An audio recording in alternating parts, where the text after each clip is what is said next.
A service of KIBMradio.com, the Internet's home for an all-old-time radio.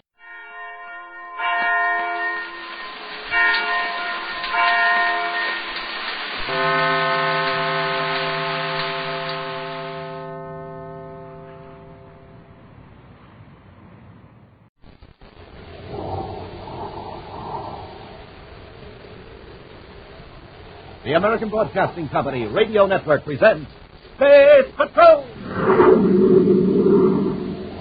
High adventure in the wild vast reaches of space. Missions of daring in the name of interplanetary justice.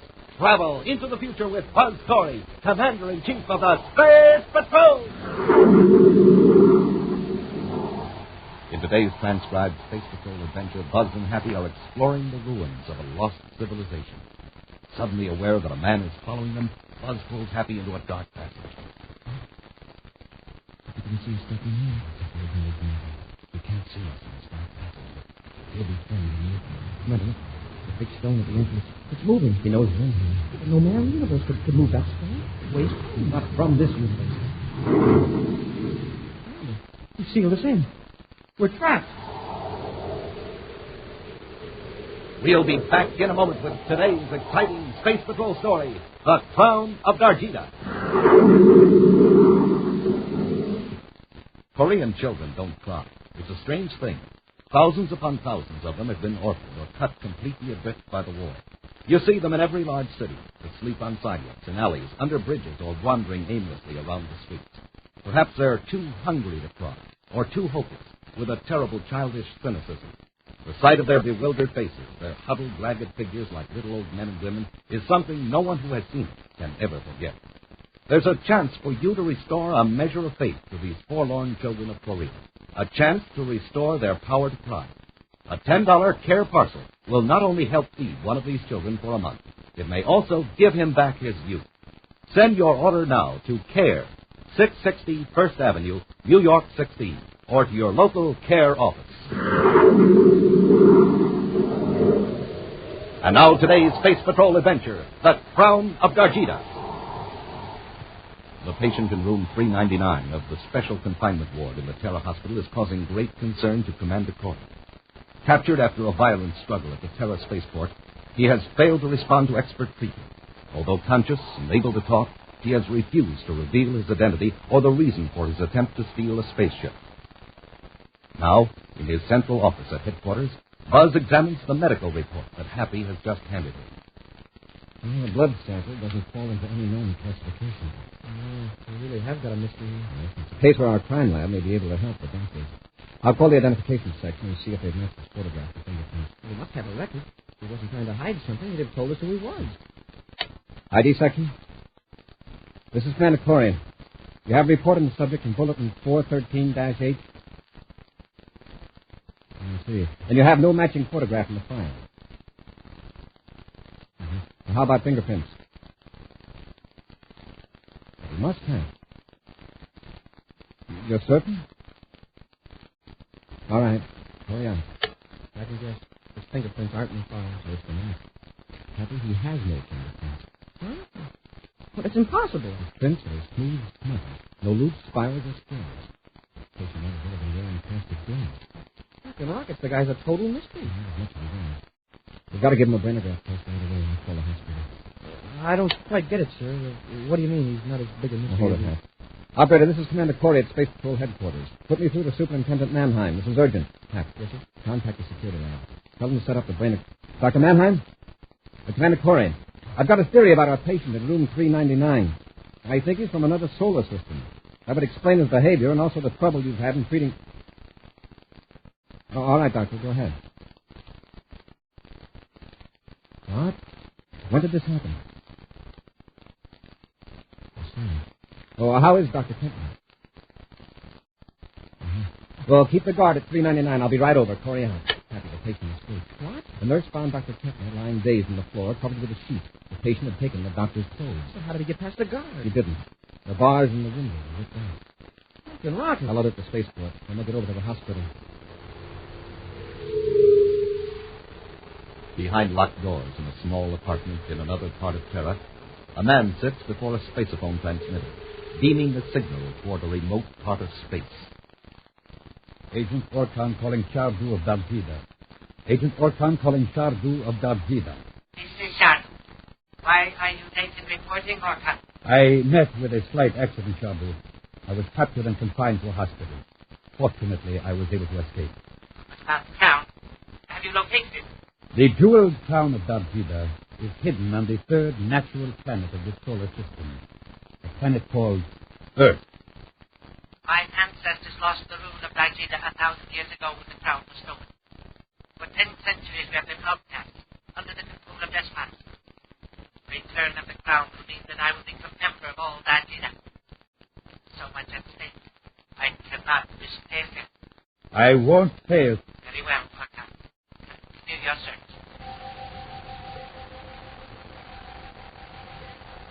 In the headquarters office several hours later, Commander Corey and Cadet Happy go over reports from space control on all ships leaving Terra. Now, this one brings us up to date as of 5 minutes ago, huh? No one using Dr. Kentner's identification has boarded the spaceship since the patient escaped. Sure, I just noticed this report on Dr. Kentner. Why a brainograph test on him? I was so dazed and incoherent, I figured it would be the quickest way to get information. How did you find out? Dr. Kentner entered room 399 to examine the patient. As he leaned over the bed, the patient suddenly grabbed the doctor by the throat and held him with incredible strength. Did he get a look at whoever was outside, helping the patient escape? There wasn't anyone outside. But the bars. Somebody must have used special tools to tear out those bars in the window. Dr. Kentner saw the patient do it with his bare hands. But sure, it's impossible. Nobody in the entire solar system could bend those bars. You're right, Hap. Nobody in this solar system. Remember the strange blood type. Patting his fingertips. Hey, that's right. But still, this patient has unusual physical and mental powers.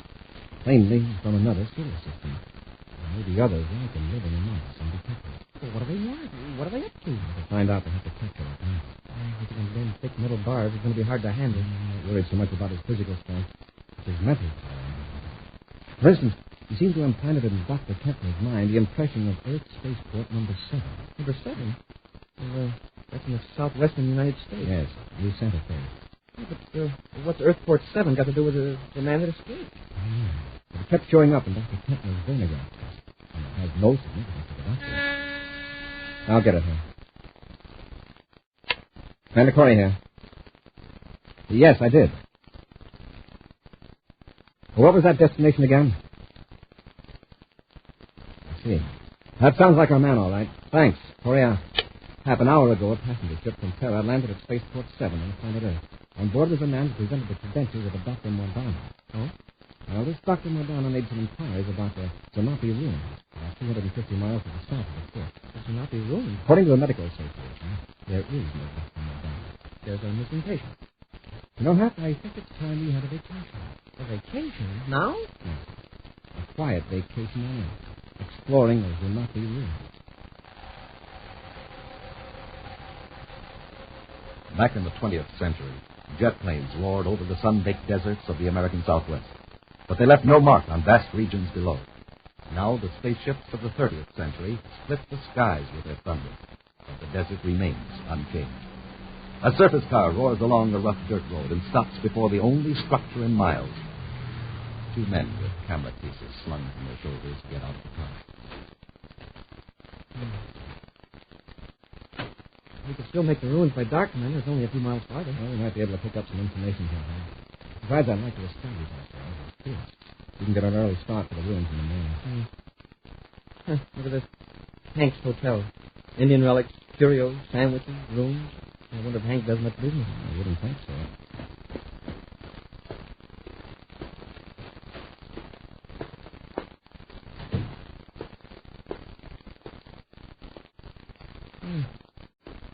Howdy, folks.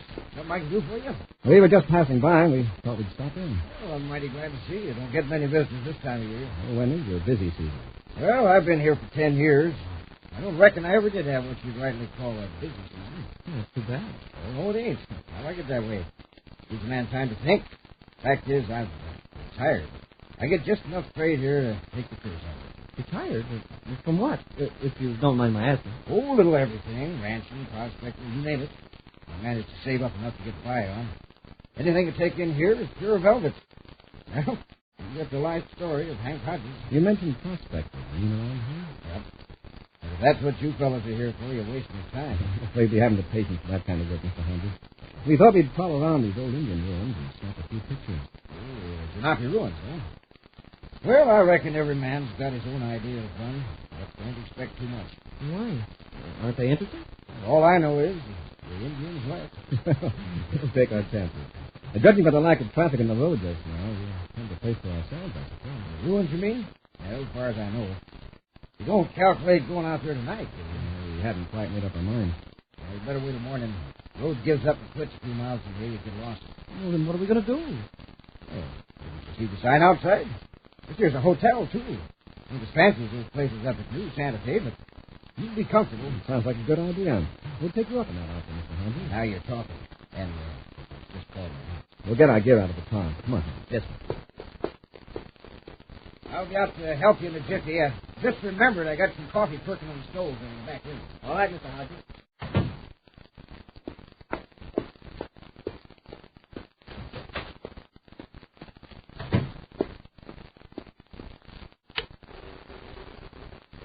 Agent Torzak calling Chardu of Dargeeda.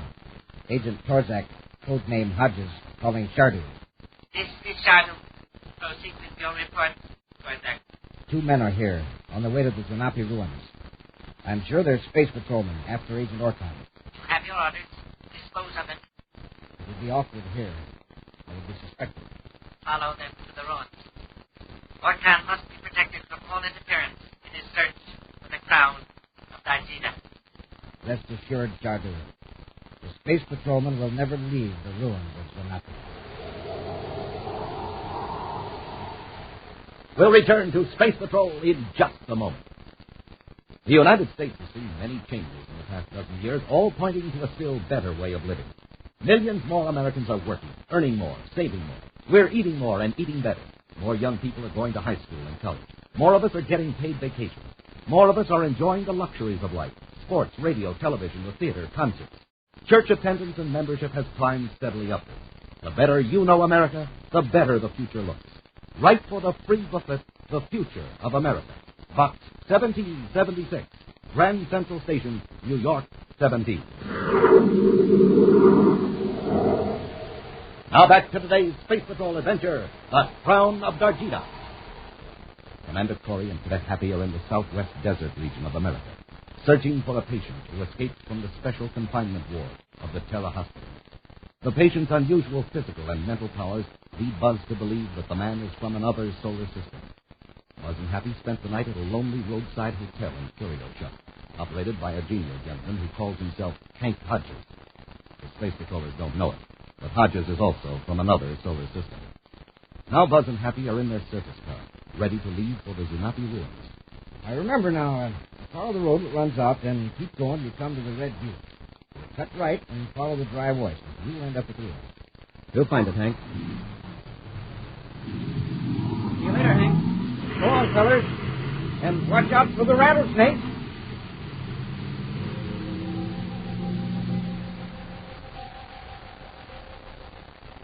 The surface car, designed for rough terrain, moves easily across the desert, through rocky arroyos and deep sand. Following Hank Hodges' directions, Buzz and Happy wind along the bank of a dry riverbed for several miles. Then Buzz suddenly plunges down the sloping side of a ravine and brings the car to a stop under overhanging brush. We'll cover the rest of the way on foot, Hank. It's only a couple of miles to the ruins. Yes, sir. On foot, we'll have a better chance of taking the fake Dr. Modano by surprise. Let's see. We'll need the cameras, canteens, and our guns. We'll keep the guns concealed, Hank, and bring 2 Atomo lights. We'll keep at the bottom of the ground.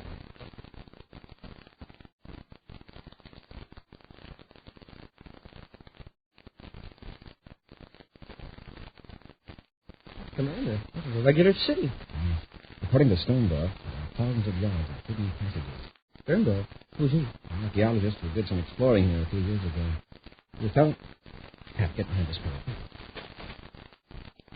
You see me? Better get out of sight. Someone's pulled up with a big stone. Severe earthquake out there. Keep that stone also on top of the building. Nobody was in. This way a couple of times. Past the stone and move the passage. Somebody's coming up.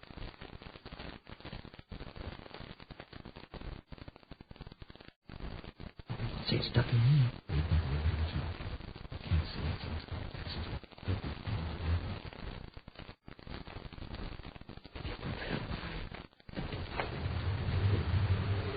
Commander, the big stone at the entrance, it's moving. He knows we're in here. Yeah, but no man in the universe could move that stone. Waste time. He's not from this universe. The seal is in. We're trapped. Just one end is sealed. Maybe another. Switch on your Tomo light. Let's find out. Yes, sir. Okay, come on.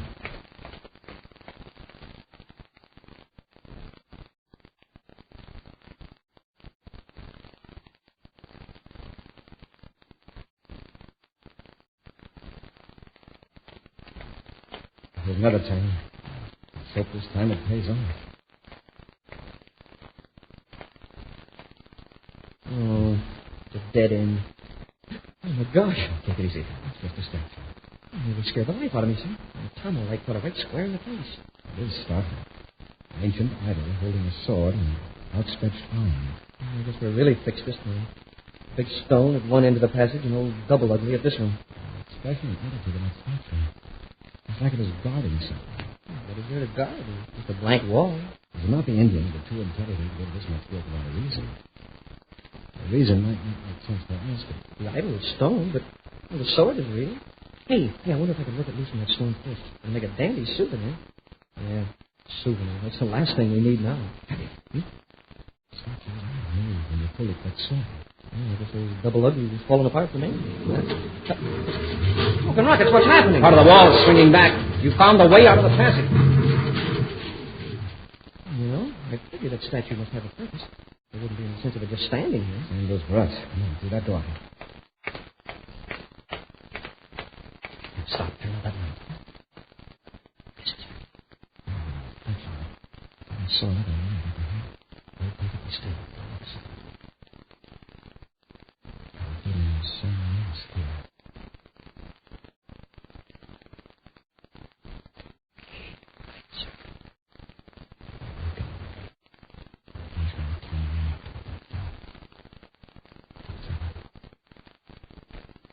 All right, get your hands up.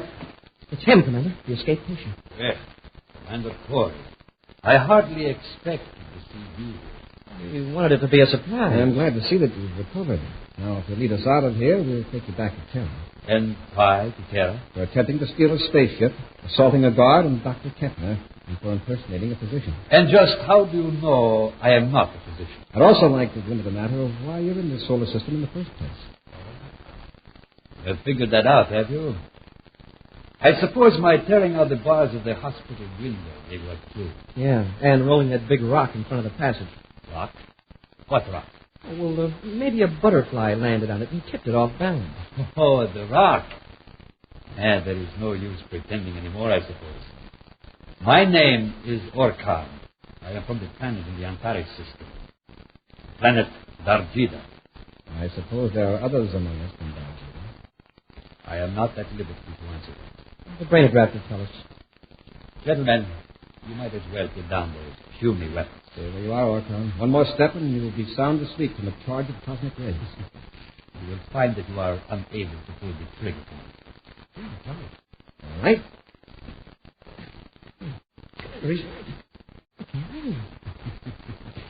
It's just a trick of concentration, gentlemen. We of Dargeeda have the ability to control our minds. This self-mastery gives us power over less disciplined races such as yourself. We call it sight force. Why didn't you use it on the guard at the spaceport? It was taken by surprise. It takes a few seconds of relaxation and concentration to build it up.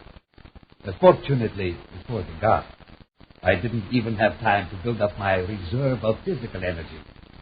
I will never would have captured me. But the strength of yours isn't natural. It is an acquired skill. On Dargeeda, we begin training as very small children. We have centuries of knowledge and technique behind us. Now, I want some information. I came here to find a jeweled crown. It was stolen from Dargeeda centuries ago and hidden here in the Hinata ruins. Where is it? I've never heard of the jeweled crown. I know where it is. Many relics have been removed from this cave. You are going to tell me Who would have this information? I don't know. I'm a space patroller, not an archaeologist. Well, it is in your mind, isn't it? The name of someone you might know about the town of Dargeeda. Who is this archaeologist? I won't tell you. There's no telling what to do. I would do anything to make that crime. Your foolish little laws against violence mean nothing to you, Commander. Come on, tell me. His name, please. I won't tell it. Sternberg. Howard Sternberg. And where is he? Venus. Don't fight it, Commander.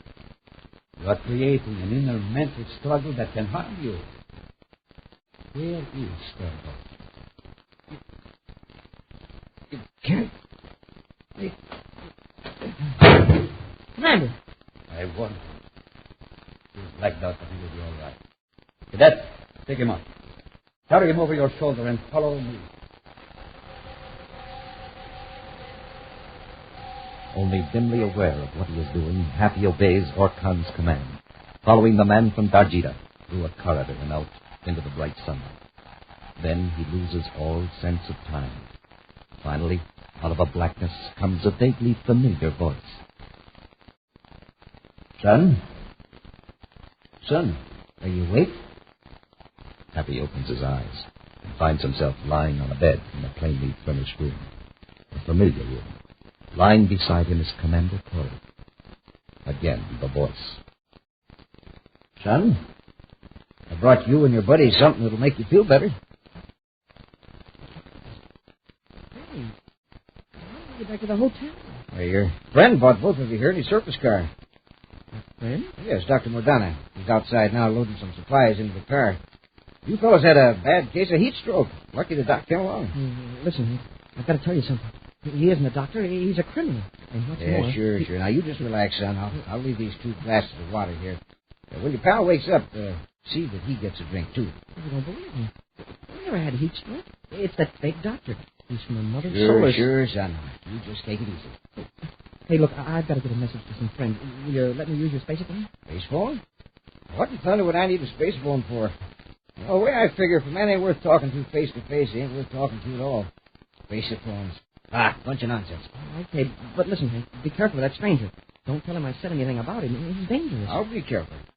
Now, don't you worry about a thing. Everything's going to be all right. Nice try, Hank. You okay? I'm glad you didn't tell him we were space patrollers. He'd be convinced we were crazy. We could only find some weapons. The trouble is, I can hardly move.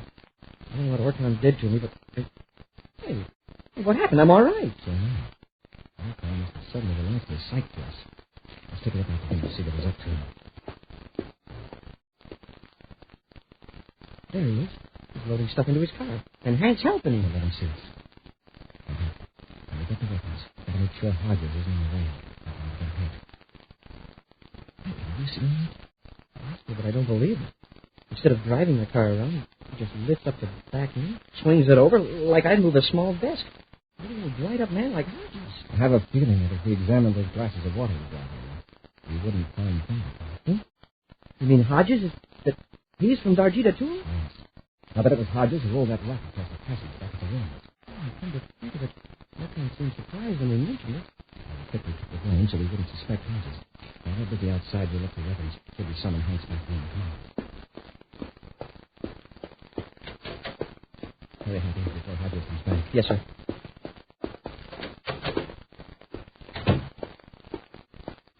Smoking rock, it's a spacer phone. And he said he didn't have one. Clinches it. Have you look around for weapons. I'll contact Terra headquarters and have them warn Sterndorf at Venus City University. I hear someone coming. Quick, behind us. This is where Hodges keeps his groceries. I hope he isn't hungry right now.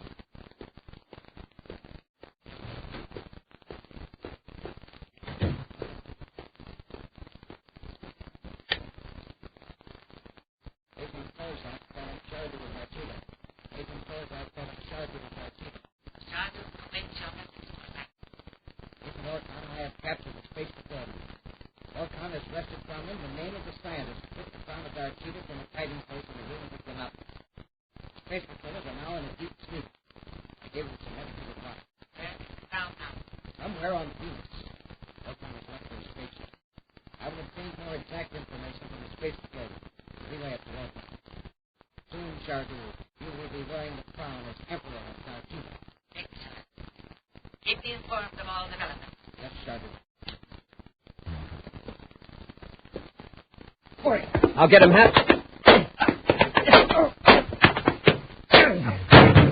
Nice work, Commander. On your feet. You ought to be ashamed hitting an old man. An old man who can roll a 2-ton rock and lift a surface car.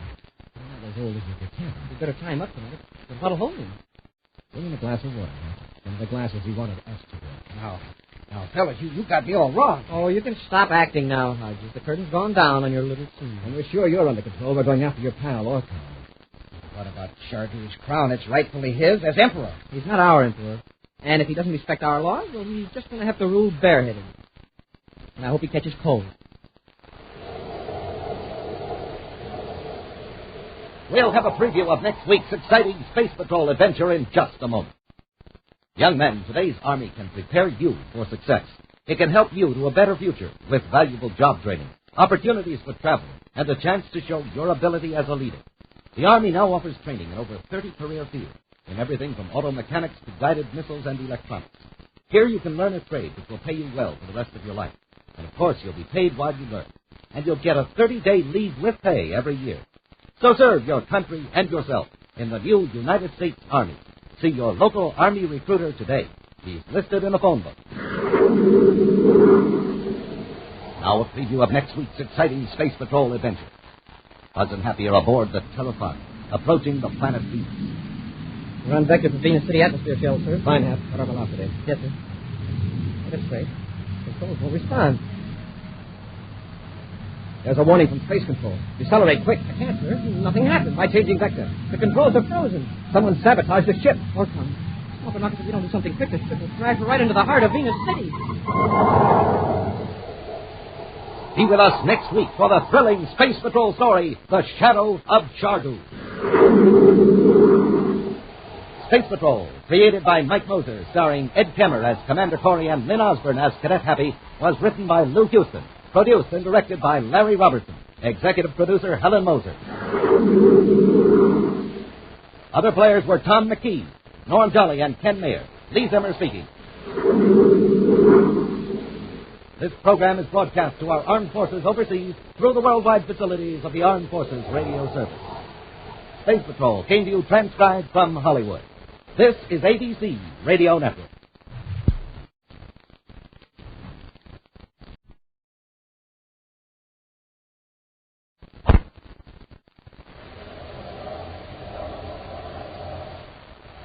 Nestle's Ever Ready, the instant cocoa. Nestle's Quick for great chocolate milk. And Nestle's chocolate bars now present Space Patrol. High adventure in the wild, vast reaches of space. Missions of daring in the name of interplanetary justice. Travel into the future with Buzz Corey, Commander-in-Chief of the Space Patrol. In today's transcribed Space Patrol adventure, Buzz and Happy are aboard the Terra 5 approaching the planet Venus. We're on vector for the Venus City atmosphere shell, sir. Fine, Hap. Cut our velocity. Yes, sir. Hey, that's strange. The controls won't respond. There's a warning from Space Control. Decelerate quick. I can't, sir. Nothing happens. Well, try changing vector. The controls are frozen. Someone sabotaged the ship. Smoke and rockets, if we don't do something quick, the ship will crash right into the heart of Venus City. We'll return in just a moment with the thrilling Space Patrol story, The Shadow of Chardu. What's new? Nestle's new. Nestle's what? Coconut. Nestle's new coconut bar. That's for me. You have to eat one to believe that there could be such a wonderful flavor combination. Just imagine.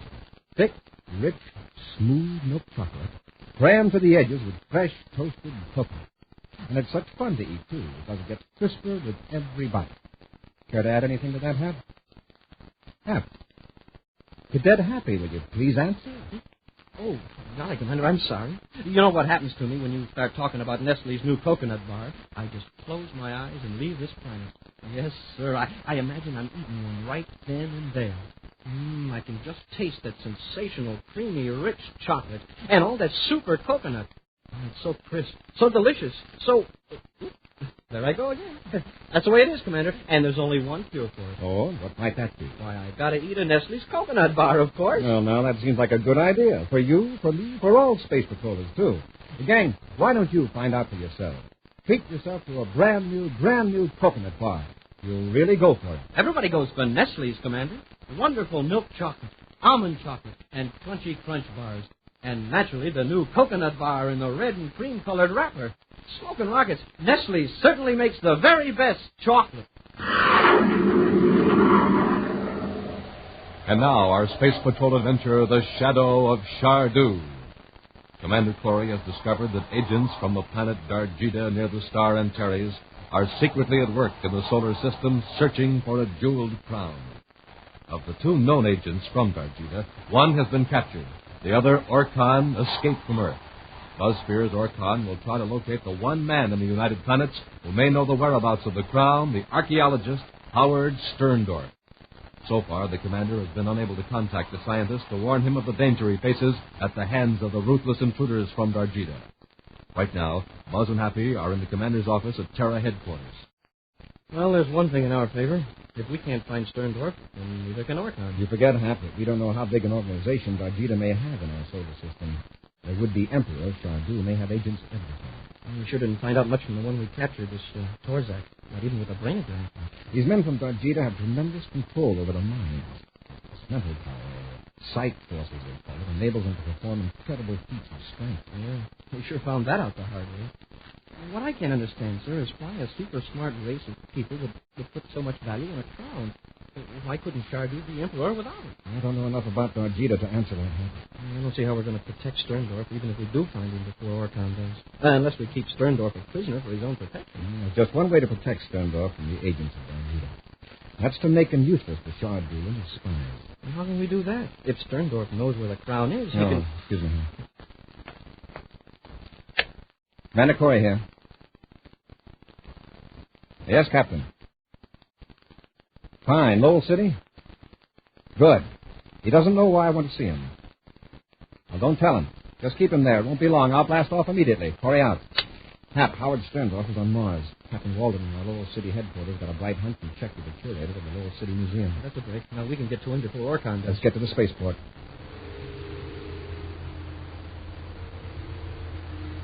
Meantime, in the spaceship traveling between Earth and the planet Venus, Orkan, agent from the planet Dargeeda, contacts his leader, Chardu, near the star Antares, 170 light years from the solar system.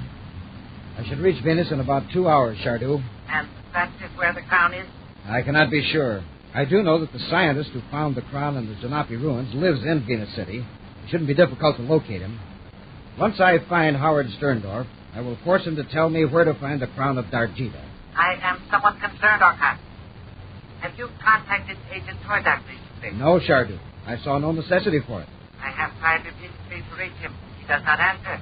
His last report is long overdue. When did you last hear from Torzak? Shortly after you left the desert region. He told me he had this Commander Corey and the cadet Happy under control. That is true, Chardu. When I left, Corey and the cadet were still dazed from the weakening effect of my psych force.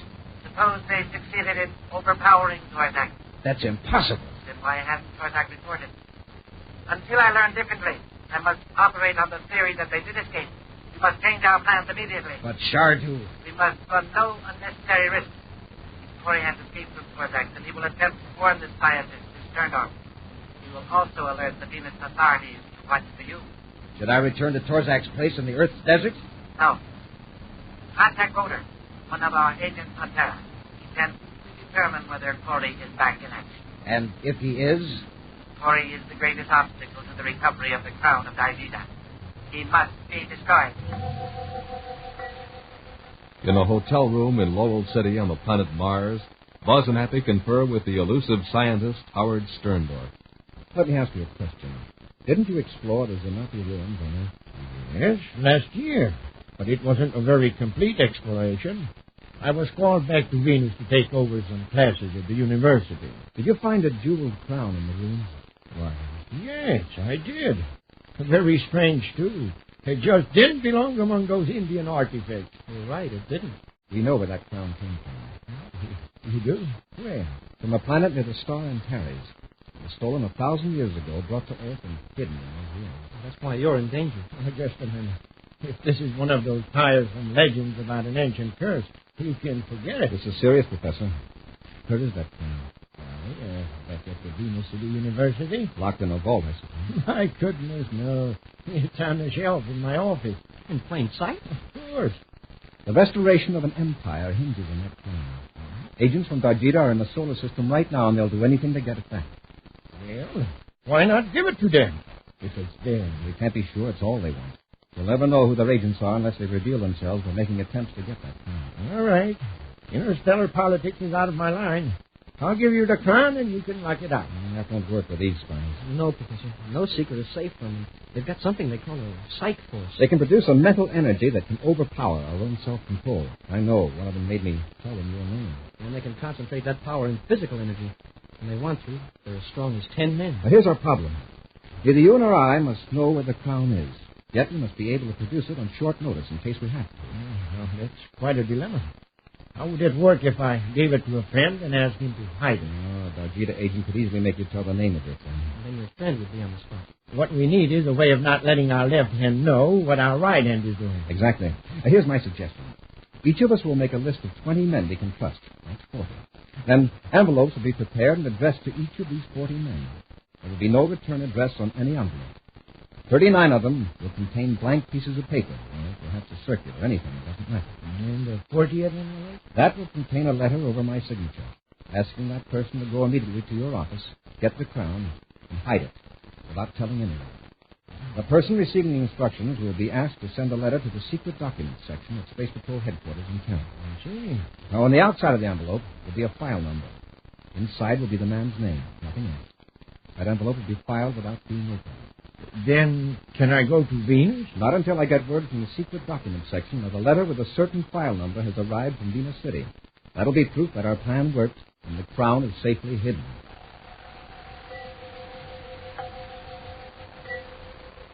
Nearly 2 days later, in a hotel on Terra, Professor Sterndorf impatiently awaits word from Commander Corey that he can return to his work at the Venus City University. As the hours drag on, he nervously paces the floor, muttering to himself. Commander Corey overestimates these Dargeeda people. Wasting all this time when I could be... that's the commander. And high time, too. Well, I was wondering... Oh, hello. Professor Sterndorf? Yes. What can I do for you? I'd like to come in, if you don't mind. Well, I'm rather busy. Thank you, Professor. Oh, just a minute, young man. It shouldn't take very long. You're certainly a hard man to find. I heard you were in Lowell City, but by the time I got there, you'd left for Terra. However, what's the matter, Professor? I don't know. Suddenly, I felt a trifle dizzy. Think nothing of it. I usually have that effect on people. Who are you? What do you want? It doesn't matter who I am. You took a jeweled crown from the Zanapi ruins on the planet Earth. Where is it? You're a Dargeeda agent. Where is the crown? I don't know. Don't lie to me. Eventually, you're going to have to tell the truth. You'll save yourself much mental torture if you stop fighting your impulse to answer. Where is it? I am telling you the truth. I don't know where the crown is. Does Corey have it? No. Who did you give it to? I don't know. Then you did give it to someone, didn't you? I don't know. Oh, Steve, you must be telling the truth, but your answers don't make any sense. Corey sent someone to get it. Yeah. Getting someone. Who did he send? I don't know. Are you expecting someone? Yes. Commander Corey. That's probably who that is. What's he coming here for? Well, most likely to take me to Venus. To get the crown? No. Neither of us knows where the crown is. I'm stepping into the next room. Answer the door, but get rid of Corey. Tell him you don't need an escort to Venus. Do as I say. Wait till I get out of sight.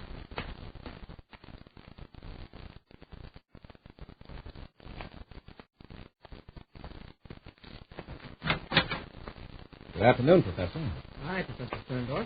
Good afternoon. Everything has worked out fine, Professor. We'll take you to Venus as soon as you're ready. I'm not ready to return yet. I have found a few matters of interest here on Terra. When I attend to them, I can return to Venus by myself. I do not need an official escort. Good day, gentlemen. The Professor... Happy the Professor knows his own mind. Very well, Professor. Thanks for your cooperation. Come on. Yes, sir. Goodbye, Professor. Goodbye.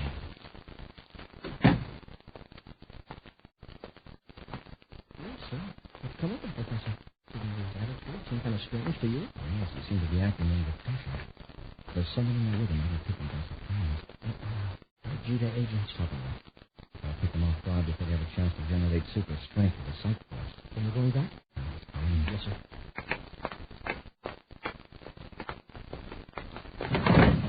Professor, where is he? Right here, Corey. Come on, it's Orton. You shouldn't have done that. It's their fault I had to knock them out. They stormed in here ready for trouble. It would have been difficult to overpower them with mind energy. All right, Professor. Bring me a sheet on the bed. What are you going to do? Tie them up. I'll have Boulder come here and revive them. You're coming with me to Venus. By the commander and Cadet Happy. Who is Boulder? Another Dargeeda agent. And if they don't tell us where the crown is, Boulder will show them that the sight force can be more torture than a severe beating. We'll return to Space Patrol in just a moment. Say, gang, how's your morning tempo?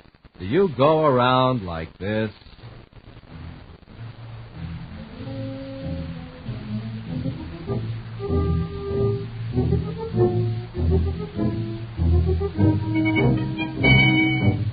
Or are you the kind who speeds through school and chores like this?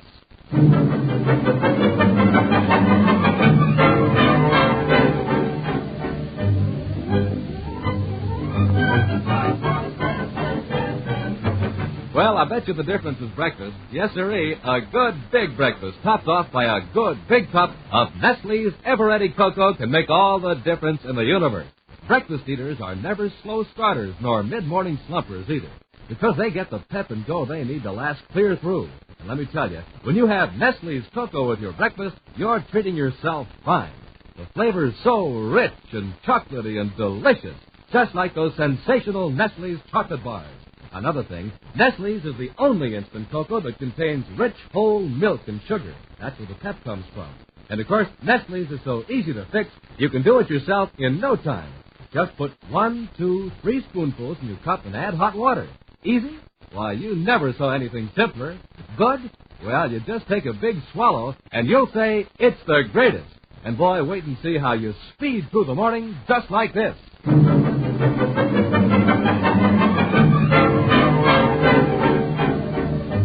Remember, ask Mom for Nestle's Ever-Ready in the bright red box.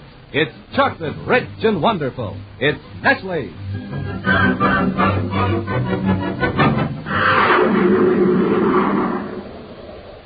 And now, back to our Space Patrol adventure, The Shadow of Chardu. Commander Corey knows that agents from Dargeeda with their specially trained brains can generate a sight force strong enough to make any ordinary person reveal any fact that he knows. Buzz, therefore, worked out a plan so the crown of Dargeeda can be hidden by an unknown third party. Thus, neither Buzz nor Professor Sterndorf have any direct knowledge of where the crown is or who has it. But Agent Orkan captured the professor and knocked Buzz and Happy unconscious. The two space patrolmen come to their senses in the professor's hotel room on Terra to find themselves securely bound by strips of sheet torn from the bed. I think I'm getting it, Hap. The strands of sheet around my wrists are beginning to give. It's not making any headway with mine. Orkan used too much of his super strength in tying me. He pulled a knot so hard he weakened the fabric.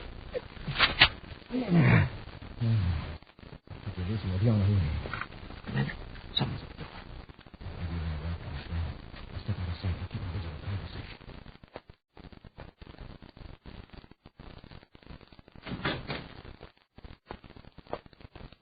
Wow. I was beginning to think nobody was ever going to come. Get me loose, will you? Take it easy. Where's the commander? Orkan said he had both of you tied together. Right here.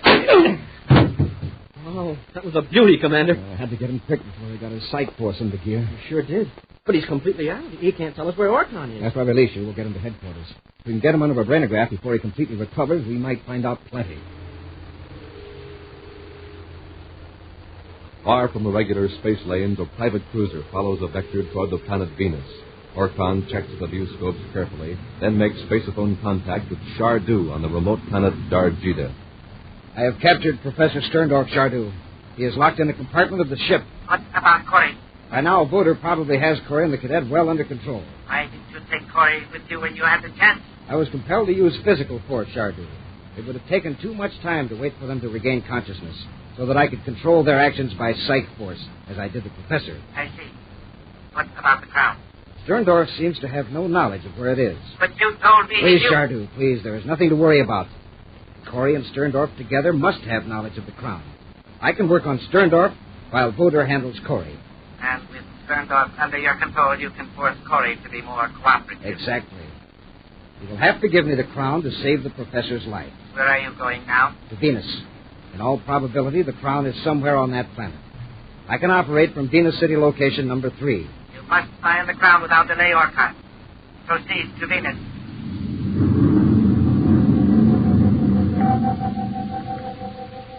Several million VUs away, the Terra 5 also follows a vector toward the planet Venus. We got more information from Voder than I expected, Commander. Well, at least we know where Orton is taking Professor Sterndorf. Orton must realize by now that Sterndorf hasn't the slightest idea where the crown is, or who has it. Yes, the professor's in a tough spot. Orton will probably keep him as a hostage to force us to hand over the crown. Yeah, but we don't know where it is either, unless we trace that letter through the secret documents section and find out the name inside. May have to do that to save Sterndorf from torture. With Professor Sterndorf completely dominated by the psych force, Orton brings his spaceship through the space lock of the Venus City atmosphere shell. Then, by an indirect route in a surface car, he brings his captive to a thick-walled building in the manufacturing section of the city. Now, Sterndorf, as you can see, we aren't likely to be disturbed here. The wisest thing you can do is to tell me how to find the crown of Dargeeda. I've told you before. I don't know. I've been very gentle with you up to now, Professor. You have a fine mind by solar system standards. It would be a pity to damage it permanently. So stop resisting me. I tell you, I'm not... Come, if you don't care about yourself, think of Corey and the cadet. You can save them from a very horrible fate by telling me what steps Corey took to conceal the crown. Very well. You leave me no other choice. Chardu's signal. Perhaps Corey is already cracked. I knew it wouldn't take Voder long to get the information. Agent Orton here, Chardu. Orton, Corey has escaped from Voder. What? That's impossible. I received a report from another Terra agent. Corey and the cadet blasted off from Terra on a Venus orbit. What about Voder? He has not reported. Very likely Corey has him locked up at headquarters. There's no telling how much information Corey got from him with their brainograph. I still have Sterndorf. Corey won't dare do anything to endanger the professor. Don't tell me what Corey will do. You keep telling me that the people of the solar system are weak, that they're powerless against our psych force. So Corey has captured 2 of our agents, Torzak and Voder. You are probably next. No, he'll never take me. He won't if you obey my instructions. He must never reach Venus. How can I stop him? The thought radiation unit on your spaceport. You know the standard space patrol frequency. But Chardu projecting the psych force by spaceophone, it's a tremendous strain on my mind. It's painful, exhausting. But you have exercised partial control over Corey before. Receptivity has already been established. I know, but I can't be sure I can project a command over such a distance. Even when it's amplified by the thought radiation unit, it could be distorted, diffused. Do not project a complex command. A simple, strong, non-action impulse is all you need. Non-action impulse? Yes. Soon Corey will approach the Venus City atmosphere shell. To enter the space lock, he and the cadets will have to perform certain specific actions. Your psych force will inhibit these actions. Yes, it might work at that. It has to work. From what you've told me before, the protective systems of these atmosphere shells, well, we will be rid of Corey for good. Hurry. Put on the thought protection unit and start transmitting.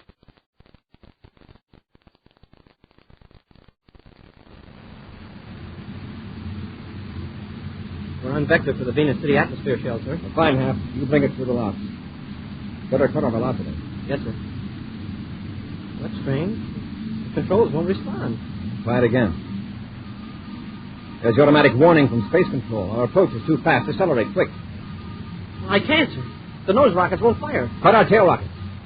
Nothing happens. We're still accelerating. Then change vector. Do it quick or we'll crash into the planet. Yes, sir. The controls are frozen. I can't fire starboard or port rockets. Put on automatic landing control. The emergency circuit may take hold. Yes, sir. Well, that doesn't work either. Smoking rockets, we're going to crash right into the heart of Venus City. Listen to that automatic warning. The electronic protective system in Venus City is getting ready to launch a guided missile at us. We'll be blown up before we hit the shell. Those beats are speeding up. When they merge into one note, we'll have reached the critical point. Try the forward rockets again. Press the control. I did, sir. You put your finger on it, but you didn't press it. Here, let me try it. There's nothing wrong with the controls. It's us. But the psych force. Something's controlling our actions. It doesn't feel that way, sir. We can do anything but decelerate the ship. Orcon must be using his psych force by remote control. The spacerphone, I'll cut it off. Now we can't hear the warning. Try the controls quickly. Fire port rockets. It worked. It worked. We're changing vectors. Let's hope we swerve quick enough. Full repel array. We're zooming in awfully close to the ground.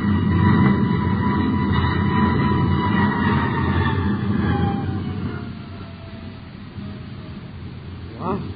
That was close. You'll make another approach to the city, huh? This time an automatic landing control. Orcon must have been transmitting a psych force by spaceophone. Yes. Otherwise, we'd have been blown to bits by now. Well, I guess it's better to destroy a ship than to crash into a city. I could have sworn I was pressing those controls. The psych force is a powerful weapon. We've got to round up every Dargeeda agent in the solar system. And we'll start with Orcon. In his Venus City hideout, Orcon slumps in front of the spaceophone, completely exhausted. Still, he keeps a wary eye on his captive, Professor Sterndorf. I would have to go through that again. I feel as though I'd been physically beaten. You have killed Commander Corey. Yes, Professor. By now, the commander's ship has reached the electronic defense barrier over the atmosphere shell. And he's been blown to atoms. Let that be a lesson to anyone who opposes Dargeeda. By destroying Corey, you ruined your only chance to get the crown. If that is true, you are no longer of any use to me. Yes. You are now in the way. What are you going to do? Take your hands off me. It won't do you any good to struggle, Professor. In a moment, it will all be over. Let go of him, Orcon. Hurry! I'll take care of him. Have you help the professor. Commander, he's going for his ray gun. No, he isn't.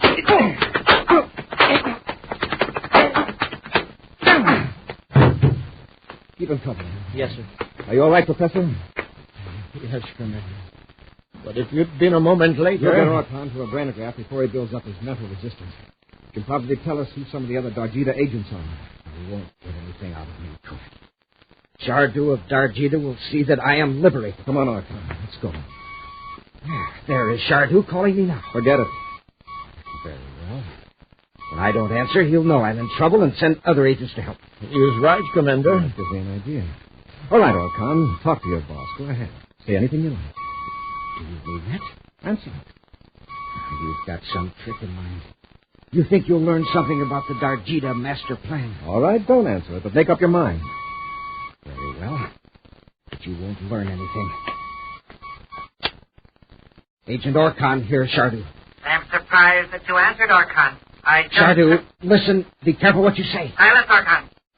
I have just heard of the failure of your plan to destroy Corey's spaceship. That's what I wanted to explain. Silence. Do not interrupt. The repeated bunting means only one thing. You are a traitor. You are working with my enemies. That's not true. I'm loyal to you, Chardu. Protect me from such loyalty. Henceforth, you will be regarded as a traitor of Dardeda. I have ordered certain agents in the solar system to give you the treatment we reserve for traitors. Goodbye, Orcon. Chardu, listen to me, please. That's the way he repays me for my faithful work. Commander, you've got to protect me. You don't have any idea how vicious Chardu can be. Oh, don't we? You've given us some pretty good demonstrations. Come on, Orcon. We'll see that nothing happens to you for a long time to come.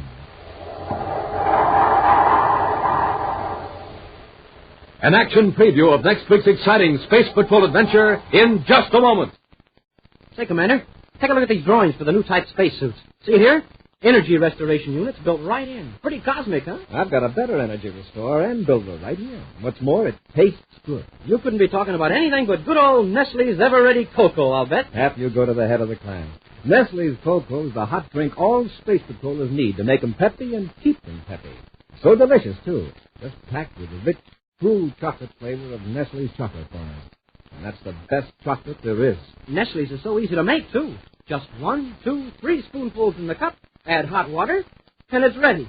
Smoking rockets, let's not stand here talking about it. Let's have some. Roger, let's everybody have a big, delicious cup of Nestle's Ever-Ready Cocoa.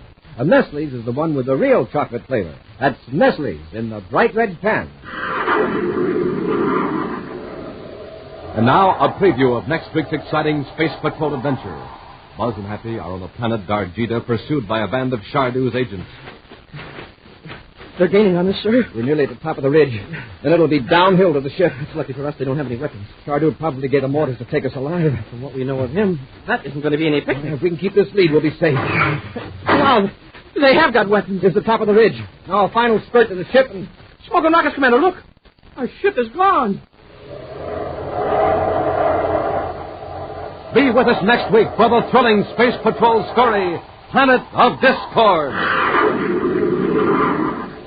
Space Patrol, created by Mike Moser, starring Ed Kemmer as Commander Corey and Lynn Osborne as Cadet Happy, was written by Lou Houston, produced and directed by Larry Robertson, executive producer Helen Moser. Other players were Norman Jolly, Ken Mayer, and Bela Kovach. Dick Tufeld speaking. This week's Space Patrol was brought to you by Nestle's Ever-Ready, the instant cocoa, Nestle's Quick for great chocolate milk, and famous Nestle's chocolate bars. This program is broadcast to our armed forces overseas through the worldwide facilities of the Armed Forces Radio Service. Space Patrol came to you transcribed from Hollywood. This is ABC Radio Network.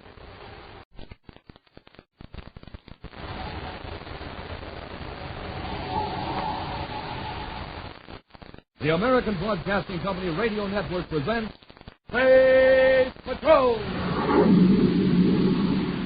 High adventure in the wild, vast reaches of space. Missions of daring in the name of interplanetary justice. Travel into the future with Buzz Corey, Commander-in-Chief of the Space Patrol. In today's transcribed Space Patrol adventure, Buzz and Happy are on the planet Dargeeda, pursued by a band of Chardu's agents. They're gaining on us, sir. We're almost to the top of the ridge. Then it'll be downhill to the ship. Lucky for us, they don't have any weapons. Chardu probably gave them orders to take us alive.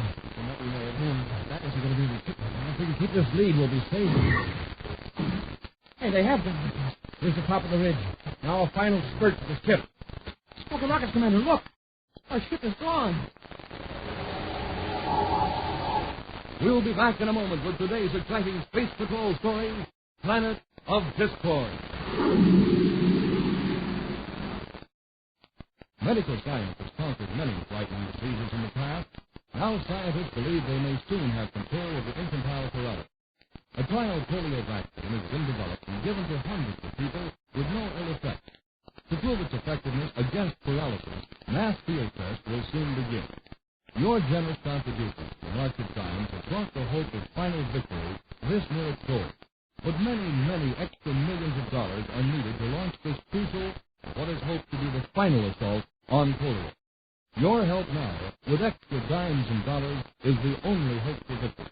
Join the 1955 March of Dimes. Give extra. Give more than ever before. Send your dimes and dollars to your local March of Dimes headquarters. Now, today's Space Patrol adventure, Planet of Discord. Agents from the planet Dargeeda are in the solar system searching for a jeweled crown that was hidden on the planet Earth centuries ago. Because of the secret and violent methods of the agents, Commander Corey has blocked all attempts to recover the crown, hoping to force all parties to the intrigue out into the open. Now, in Commander Corey's central office, Terra headquarters, Buzz places a report in a folder and hands it to Cadet Happy. When you leave, have got this off. Yes, sir. Oh, by the way, how's our pal Orton? Is that the boss, Chardu? What he thought his that was a group called the League of the Green Serpent. Orton is also afraid of I can't convince him that we don't torture or eliminate criminals. Not even spies who never say this.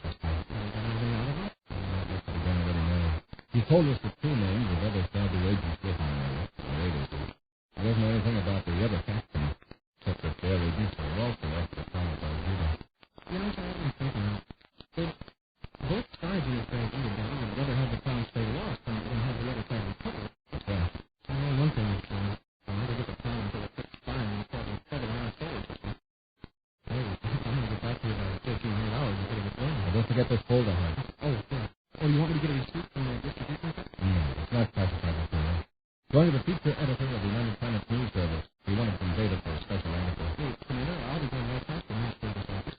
I could deliver it myself instead of checking. All right, thanks a lot. It's okay, Commander. I'll see you at 1,400. After a hearty lunch at Space Patrol Commissary, Cadet Happy strolled through the Torrance City Park on his way to the new service station. As Happy walked along, he tosses small pieces of bread to the ever-hungry pigeons that flock around him. Hey, Pop, sir. Give that little guy a chair. Here, Freddy. This is for you. You want more or not?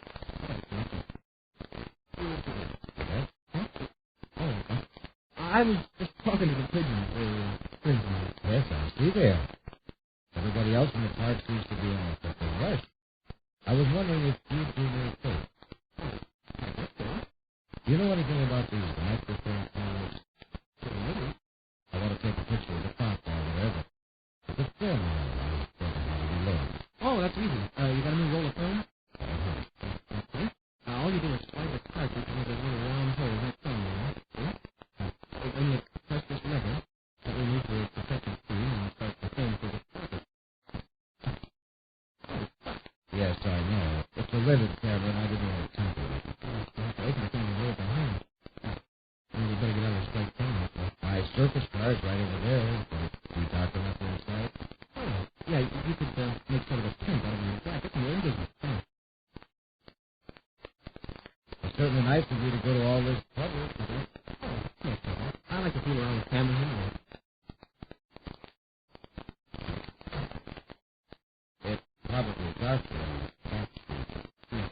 Oh, this will be fine. I think I can feel it in my top. Great idea. I'm still lucky you found out. First, we'll pick up a little bit of first.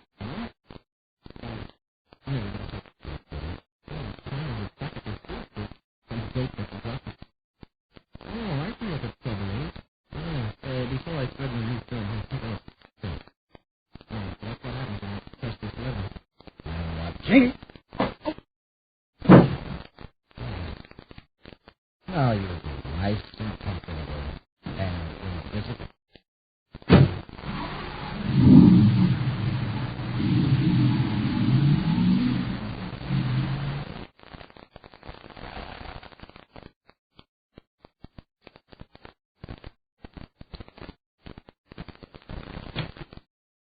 All right, Cadet. Inside. Go over there and sit down. Who are you? You'll find that out later. Now sit down. That's it. You got it. Those were Chardu's orders. Any trouble? Anyone see him? No. Well, I lured him into the car and slugged him. Now he's partially under sex control. He'll do anything I can. Now he's going to get into the spaceport pretty easy. We'll take that uniform off him and get him into civilian clothes. Rod, are you all ready to leave? Yeah. You didn't pack that spaceplane. I thought you might want to contact Chardu. We'll do that after we blast off the Dardeda. No, I'll put the spaceplane in the safe. Say that to the last. Just make sure we haven't left any evidence on the other room. It's cleaned out, boy. If there's a slip-up, Chardu will hold me responsible. What about the cadet? He's still driving on a power. And he's parking under side power. He won't leave from the train. No. Just the same, I won't feel easy, so we'll turn him over to Chardu.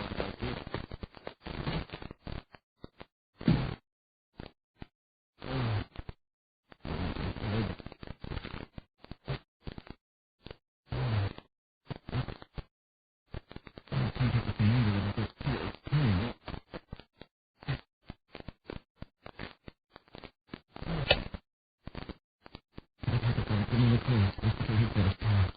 Could have happened, Commander Corey. Commander Corey here. Go ahead, then. Commander, I'm in trouble. I've only got a minute. I stumbled into a trap, so... Yes, one of these agents have got I've taken out of Dargeeda. Where are you now? I was working at country when I was there. I think I'm in a safe country, and we don't have across the room. What? I'm trying to really wrong and bored now. So they put me in civilian clothes and take me to the hospital. I know where the time is, but... Okay, they're coming back, so I have to go.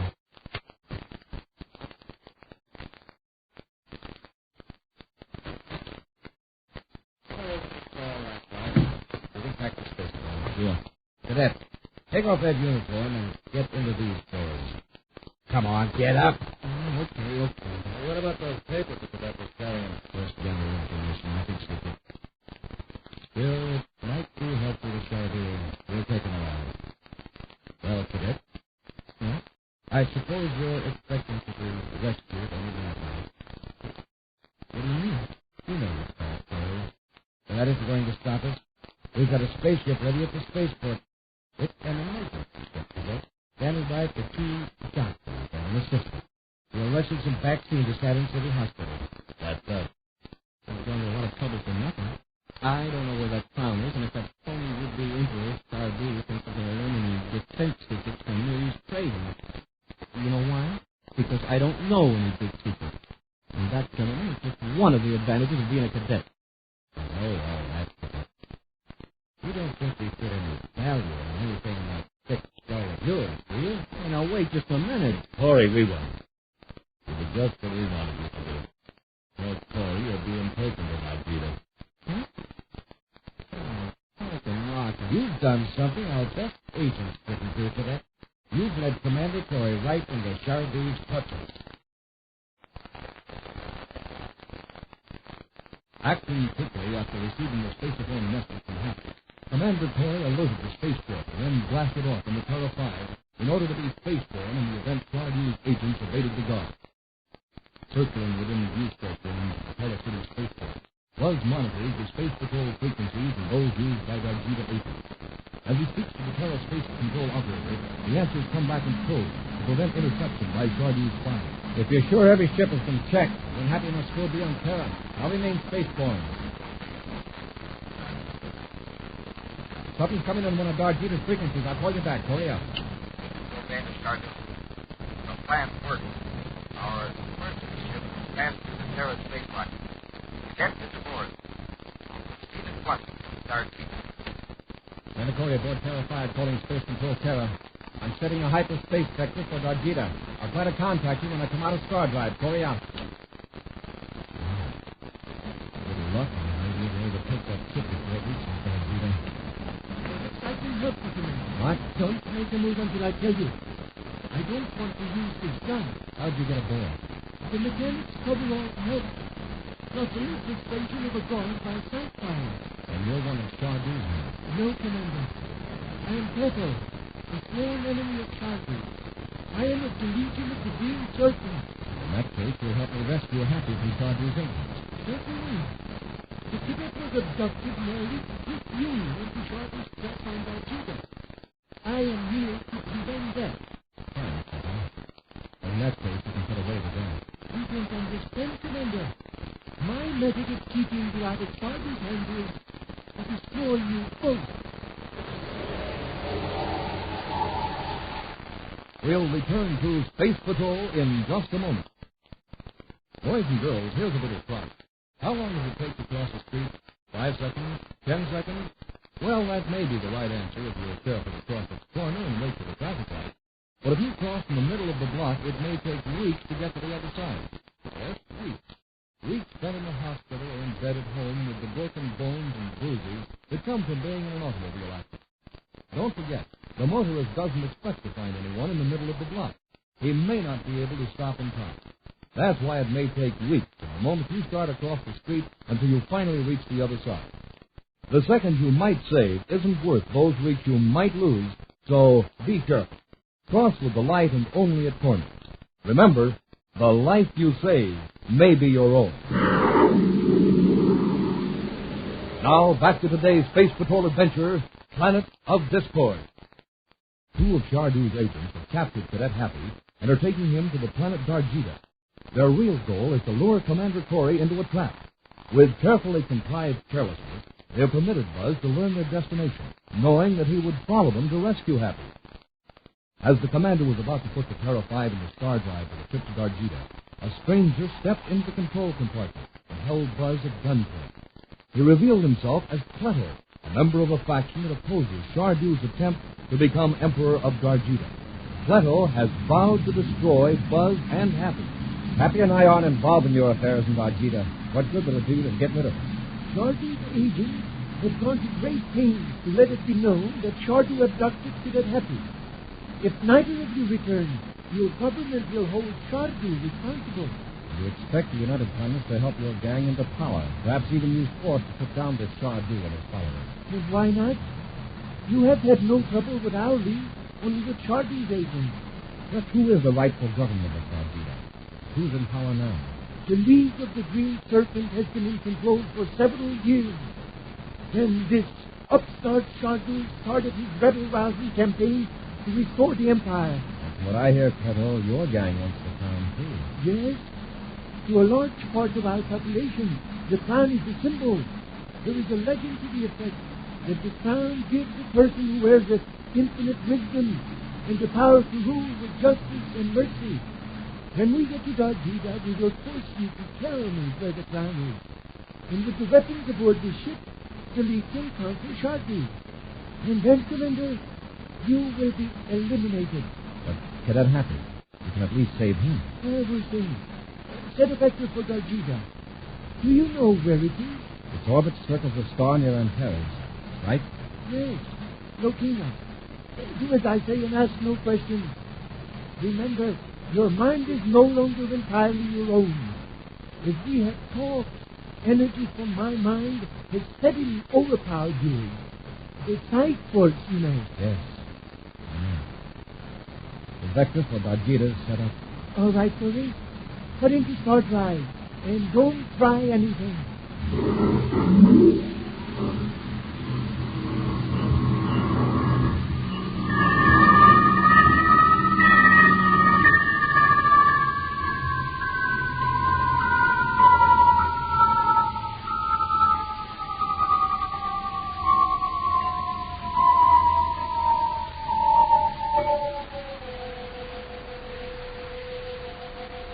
How long does this last? Until we come out of hyperspace. Isn't this the way your Dargeeda interstellar drive works? Yes, something like it. But not quite. It feels rather strange. It does? But I am not blacking out, if that's what you're hoping. Just remember, between the sight force and the gun, I am master here, mentally and physically. We're coming out of star drive now. For your own good, Corey, I hope you didn't make any mistakes computing the vector.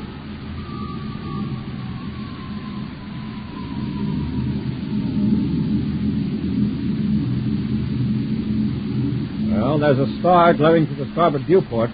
Recognize it? It looks like Lokina, all right. The greenish Class B star. It's about 40 million DUs away. It's Lokina. And look in the viewscope. There is Dargeeda. You sure? Don't you think I know my own home planet when I see it? There's something else in the viewscope, too. A spaceship. We'll go after it. It's probably Chardu's agents with the cadet. We can see them. They can probably see us. Well, what of it? They're expecting you. But don't get too close. Let's see if we can figure out what they're up to.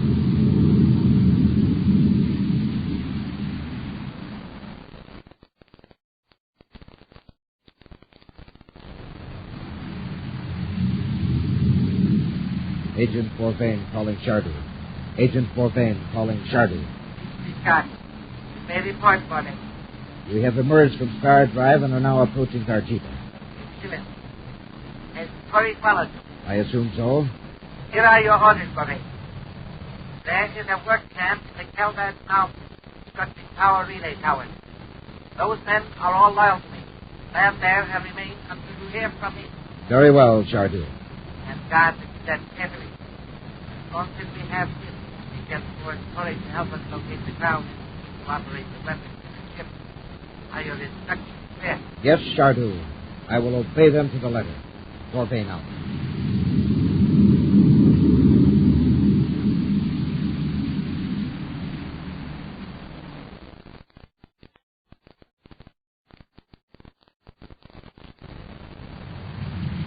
The ship's landing, but it's setting down hundreds of miles from the city. They can pick up their spaceophone signals. Pluto, do you know what frequency they'd be using? No. Maybe that's not Bourbain's ship. Yes, it is. I recognize it as the one I saw at the Terror Spaceport. I can't figure this out. Bourbain did everything he could to let me know he was taking Happy to Dargeeda. Didn't you think they'd keep feeding me clues or lead me into Chardu's trap? It is strange. Perhaps Chardu has changed his plan. It could be that Happy is of more use personally than Chardu originally thought. That must be it. The cadet is no longer bait to trap you. He's important in himself. Well, let's get him away from Bourbain. That looks like a wild, uninhabited region. We wouldn't have many against us. No, Curry. Whatever secrets the cadet knows, he will never reveal to Chardu. You are going to blast that ship with your atom cannon. Crazy, Chardu. You will do as I say. A fast, slow approach will take them completely by surprise. You heard me, Curry. You can't resist the sight force, so don't try it. It'll have to be a fast approach. I know. You are completely under my control now, Curry. Prepare your weapons and increase velocity. Anything you say, Pluto. How's this? Is this fast enough? Wait. There is too much acceleration. I am flagging out. Just in case you don't, maybe this will help.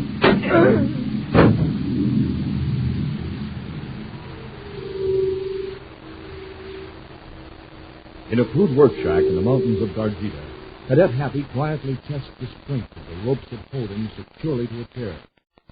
Across the room, Bourbain stares anxiously at the spaceophone receiver. I should have heard from Chardu by now. Corey must be near Dargeeda. Why don't you call Chardu and find out? Because my orders are to wait. Something may have happened. You never can tell, Bourbain. Maybe the League of the Green Serpent is up to something. You shut up. I know what you're up to. You're trying to get me worried, so I'll make a spaceophone call. And maybe your pal Corey will pick up the signal. Okay. Sit there and chew your nails. Chardu knows what he's doing. And there's no use of your trying to loosen those ropes, Cadet. Even if you get out of this shack, there are 40 men in this construction unit that'll hunt you down. Oh, I'm not trying to get loose. I like it here. Yes, I'll bet you do. But just remember, there's nothing around here but mountains and dry brush. Even if you did escape, there's nothing to eat. You'd starve or die of exposure. Morning. Come on. Rod, what's the matter? There's a fire down in the supply dump. The wind's carrying it right toward the camp. Let's go. It's not our job. We don't belong to this crew. The chief wants every able-bodied man down there in a hurry. There's explosives in the supply dump. The fire gets much closer to... all right. How about the cadet? We can put him to work, too. Oh, no, it's too much trouble to keep an eye on him. Leave him tied up. Come on. All right.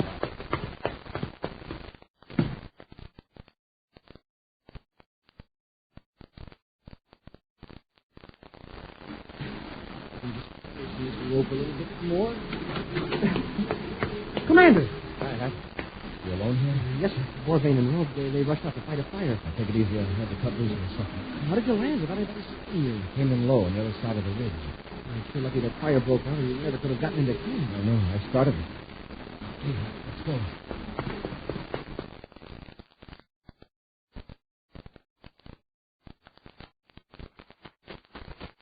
Keep your head down, Hap.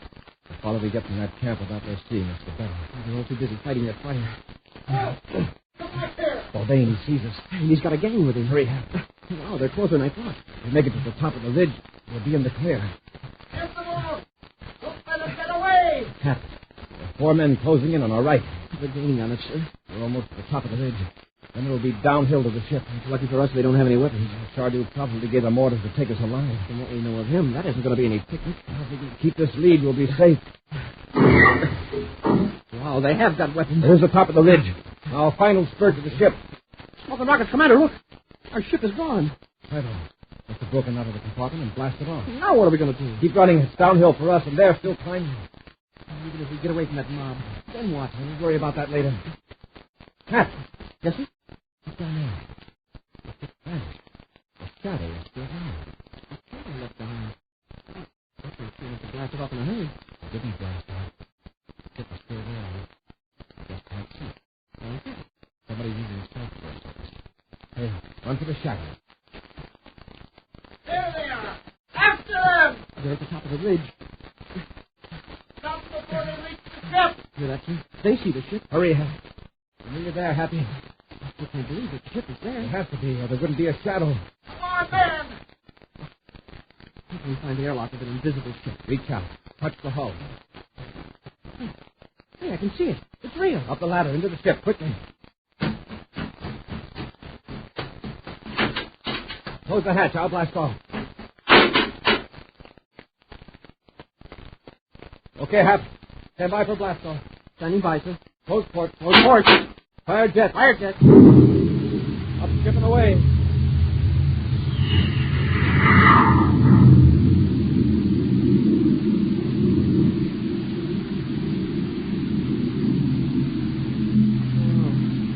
We made it.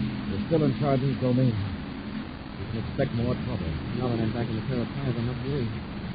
Commander, why was it we couldn't see the ship until we touched it? Whoever was working that sight course on us must have been concentrating on our sense of sight. Our sense of touch broke, really. Oh. Well, I'd better check the juice boats for Dargeeda's ship. Bring Pluto up here, Happy. May need him. He's locked his compartment door. Okay.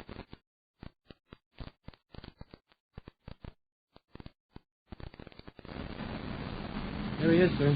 He acts kind of groggy, but I'll keep him covered. Right, Happy. Well, Pluto, was that invisibility trick some of your work? Yes. It really took all my strength. What was the idea? I figured if nobody could find the ship, I'd have a chance to break out of this compartment.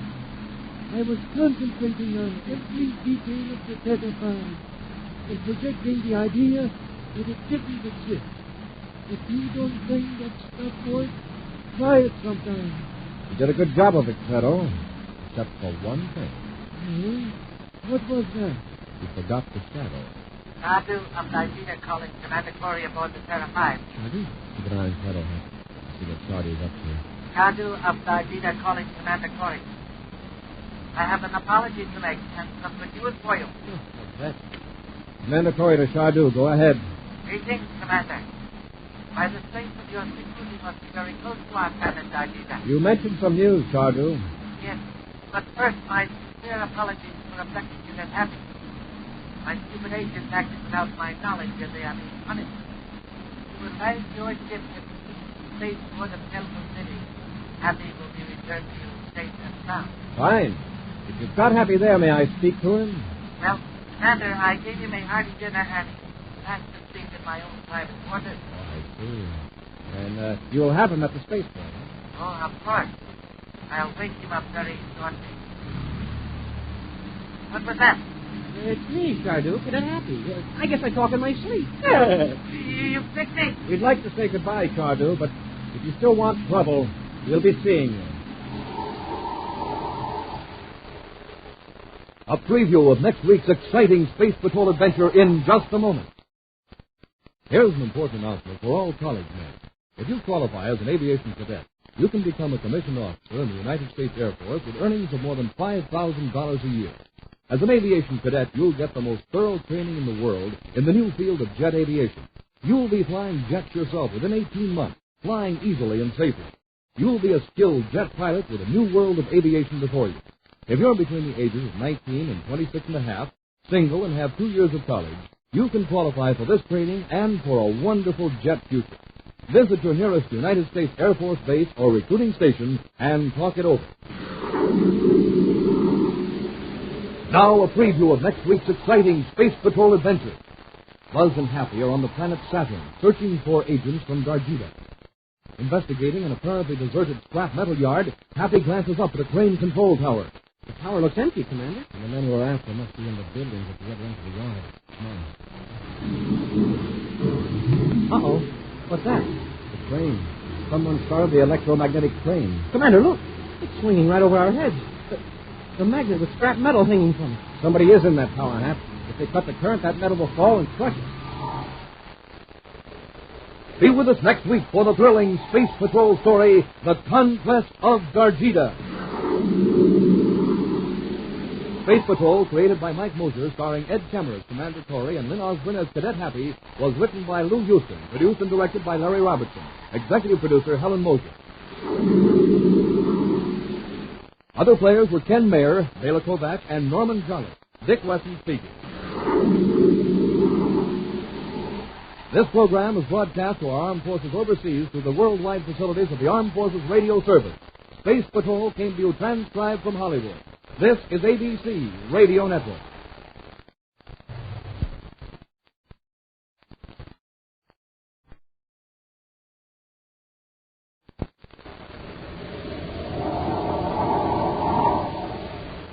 Nestle's Ever-Ready, the instant cocoa.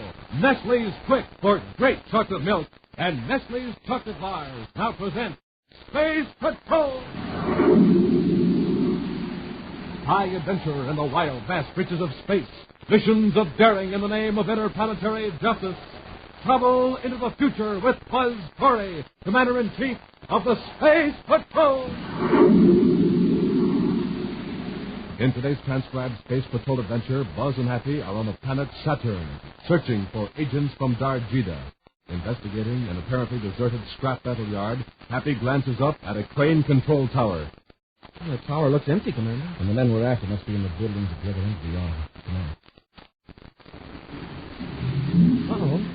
What's that? The crane. Someone started the electromagnetic train. Commander, look. It's swinging right over our heads. The magnet with the scrap metal hanging from it. Somebody is in that tower, Hap. If they cut the current, that metal will fall and crush us.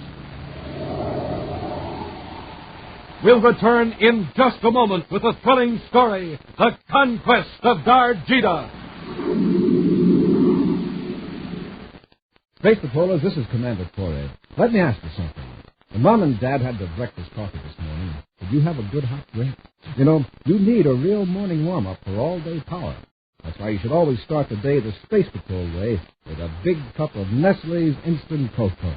It's just loaded with good hot nourishment for real energy. And Nestle's makes the greatest hot cocoa you've ever tasted. It's rich, it's smooth, it's delicious. It's really out of this universe. Now, wait till you see what fast fun it is to fix. And Nestle's Ever-Ready is so easy it just about makes itself. Now listen, here's all you do. Just put 1, 2, 3 teaspoons of Nestle's in your cup and add hot water. That's all. Now you're all ready to drink it and get your supply of morning pep. Nestle's Ever-Ready is a complete cocoa, too. You add nothing but water because whole milk and sugar are already in it. You ought to see the lineup around here when they sound the Nestle's call. Everybody goes for that delicious Nestle's chocolate flavor. That goes for me, too. Why don't you get the Space Patrol habit? Ask Mom to stock your galley with Nestle's and drink it regularly, the way we do, and you'll have power to spare. That's Nestle's Ever-Ready Cocoa in the bright red can. And now, our Space Patrol adventure, The Conquest of Dargeeda. Chardu, who claims to be the rightful emperor of the remote planet Dardeda, has sent spies to the solar system to recover a jeweled crown. Commander Corey realizes that the crown, in the possession of a tyrant like Chardu, could cause trouble and bloodshed on Dargeeda and in the United Planets as well. So far, Buzz has been able to outwit Chardu and his agents. In the city of Telgo on Dargeeda, Chardu blames his assistant Vorvain for the failure of his recent attempt to destroy Buzz and Happy. We had them both right here on Dargeeda, and you let them get away. But Chardu. The opportunity was priceless, and you bungled it. We could have forced Corey to tell us where he has hidden the crown, and we could have obtained weapons from the United Planets. Weapons that would ensure our victory over the League of the Green Serpent. It's not all my fault, Chardu. You'll just let me explain. I am not interested in excuses. I have another plan that will ensure my victory over my enemies. And it will not involve us in any more battles with this Commander Corey. But Chardu, only Corey knows where the crown is hidden. Listen, Bobby. This is my plan. In a few hours, agents of the League of the Green Serpent will land here on this planet. They will triumphantly announce that they have the crown of Dargeeda. You say? They will inform the leader that they obtained it from my agents in the United Planet. But that will put the League in power. They'll destroy us immediately. Wait. The town is not done yet. I have had my gemsmith construct a reasonably accurate copy of the real town. And my agents on the planet Mars have allowed these League agents to take it away from them. I don't see how we can benefit from this trick. Picture what will happen. The League agents will arrive here on Dargeeda in triumph. The planet will go mad with joy. When the celebration is at its height, we will step in. We will proclaim the crown a fake. What is more, we will prove it. We will produce ancient documents and pictures. While we can prove that the very jewels in the crown are imitation. Even so, I don't see Think of the reaction that will set in. The people will turn against the lead of the Green Serpent. They will be outraged against the League for using fraud and deceit. I see. And they'll put us in power. You will be emperor. Exactly. I will let myself be persuaded to rule Dargeeda. Just one more thing, Chardu. Even if the League and its leaders are in disgrace, won't they still continue their fight against us? I have also solved that problem. We need no weapons. I have worked out a method for one of my agents to steal United Planet spaceship loaded with weapons and bring it to Dargeeda. But if the ship is missing, Corey will suspect us. Not this time.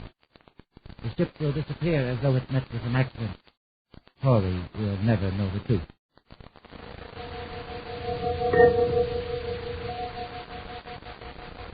Right now, Buzz and Happy have blasted off from Terra and are on their way to the planet Saturn, where agents of the League of the Green Serpent are believed to be operating. At this moment, the Terra 5 is approaching the orbit of Jupiter.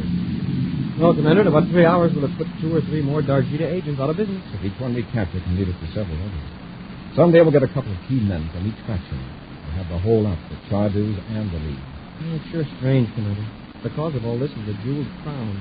A crown that's supposed to bring wisdom to the ruler who wears it. Yes, and peace, prosperity, and justice to the people of Dargeeda. Well, they sure won't get that kind of government from Chardu or the League. The people of Dargeeda are vast. In some ways, they're smarter than we are. How can they fall for this goofy superstition about a crown? Well, don't be too quick to call it superstition. Remember, centuries ago we learned that what one country calls superstition may be a scientific fact in another. Yeah, but putting on a crown or a different kind of hat, well, that isn't going to make a man suddenly wise or good. Too often it's had the opposite effect in our solar system, at least. But we know nothing about the crown, very little about Dargeeda. The sensible thing to do is withhold judgment. Code 97, urgent to all stations. Code 97. Commander, it's a distress call. Which is the emergency frequency now?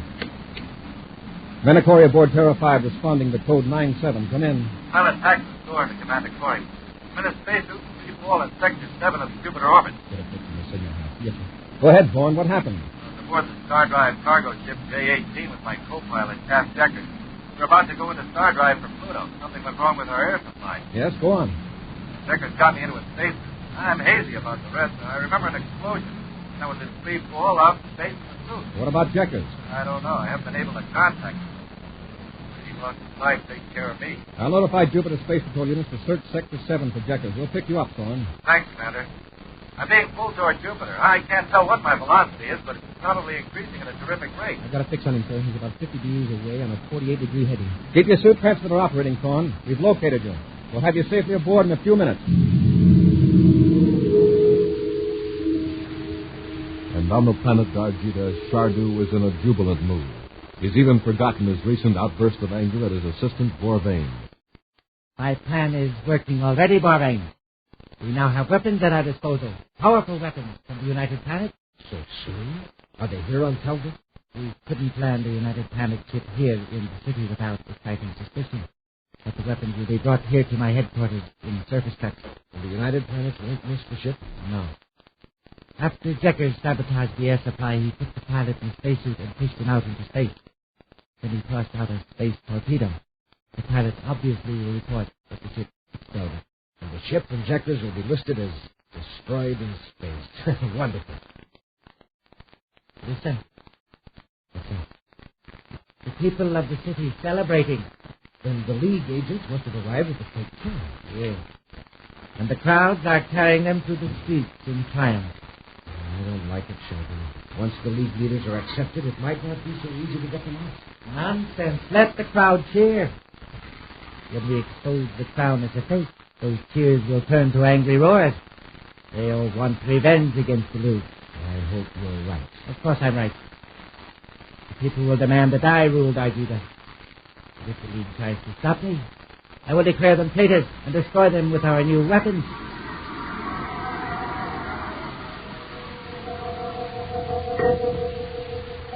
In Saturn City, not far from the spaceport, is a junkyard enclosed by a high fence. Cautiously, Buzz and Happy enter through a small door at the rear of the yard and make their way around the heaps of scrap metal. The place seems deserted, sir. Maybe the League agents were tipped off. This junkyard is just a front. There wouldn't be much regular activity going on. Hey, see that low building at the other end of the yard? Yes, sir. That's the office. Somebody will be in there. I'll try to take them by surprise. With all these piles of scrap metal to hide behind, that ought to be easy. There's a tower in the middle of the yard. Control towers that are put in a heavy frame. Somebody's looking at that seriously side of the yard. It looks empty to me, sir. I think so. I wonder if those Jupiter Patrol units have found any trace of Jekkers yet. No, I don't think they will. The cargo ship he informed they're on was loaded with weapons and explosives. Jekkers didn't have a chance. They did something like that. What do you mean, sir? Thorne said Jekkers got him into the spacesuit. He had that suit checked for fingerprints, particularly on the hand of the faceplate. We found yours, actually, because you helped Thorne out of the suit. On the faceplate, we found other marks, made by human fingers. But there were no prints, no recognizable patterns, just a smell. Those Jekkers must be from Dargeeda. Uh-oh. What's that? It's the plane. Someone started the electromagnetic plane. Hey, Commander, look. It's swinging right over our heads. The magnet with the scrap metal hanging from it. Somebody is in that tower, huh? Hey, we'd better get out of here quick. Stop right where you are. Stop or I'll drop this metal on you. Where's that voice coming from? I am up in the crane tower, and I can see every move you make. A directional microphone is picking up your voice.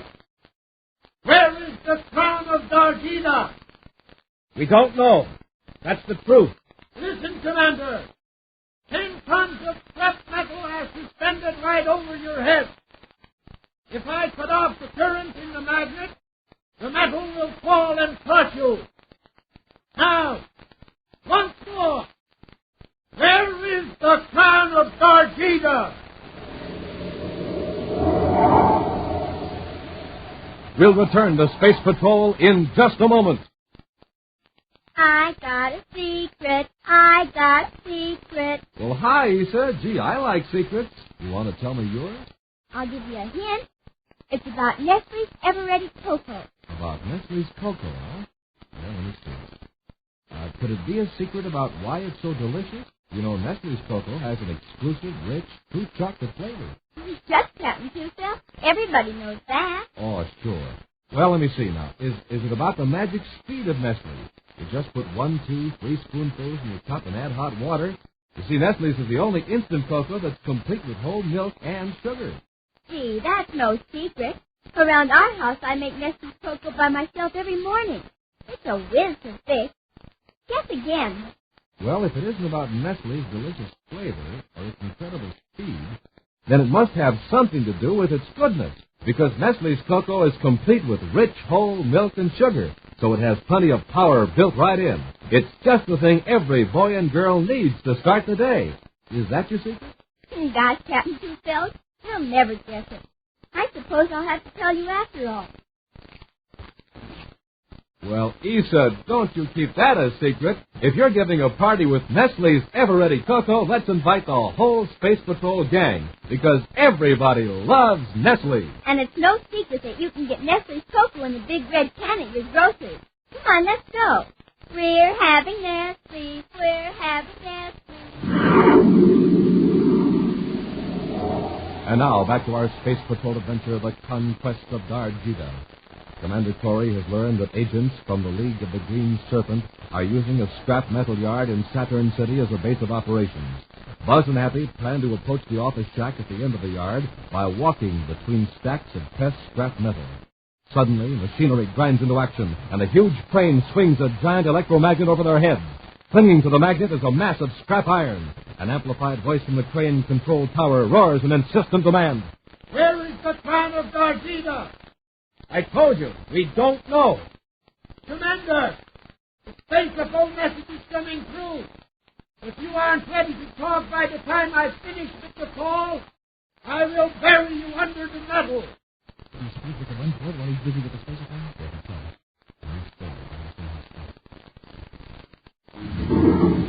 Overpass.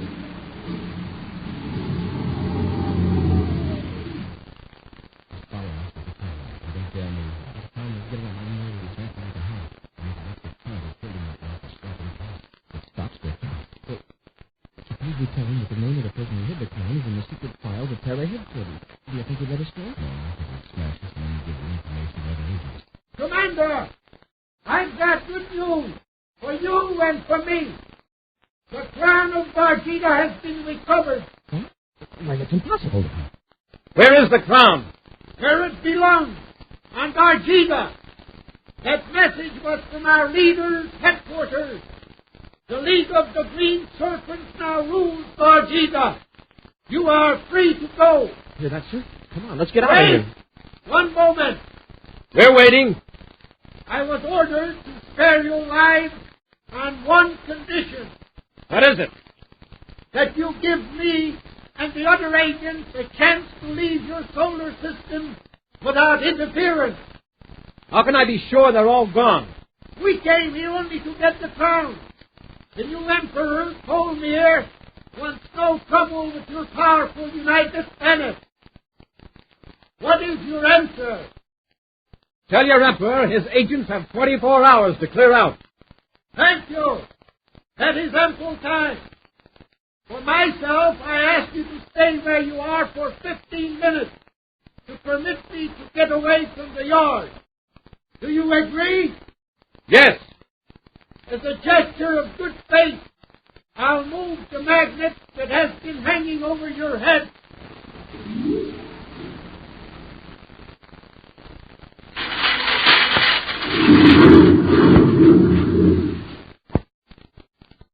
Oh, am I glad we weren't under that. There's something strange about this thing. Well, we'll wait 15 minutes and get to the spaceport.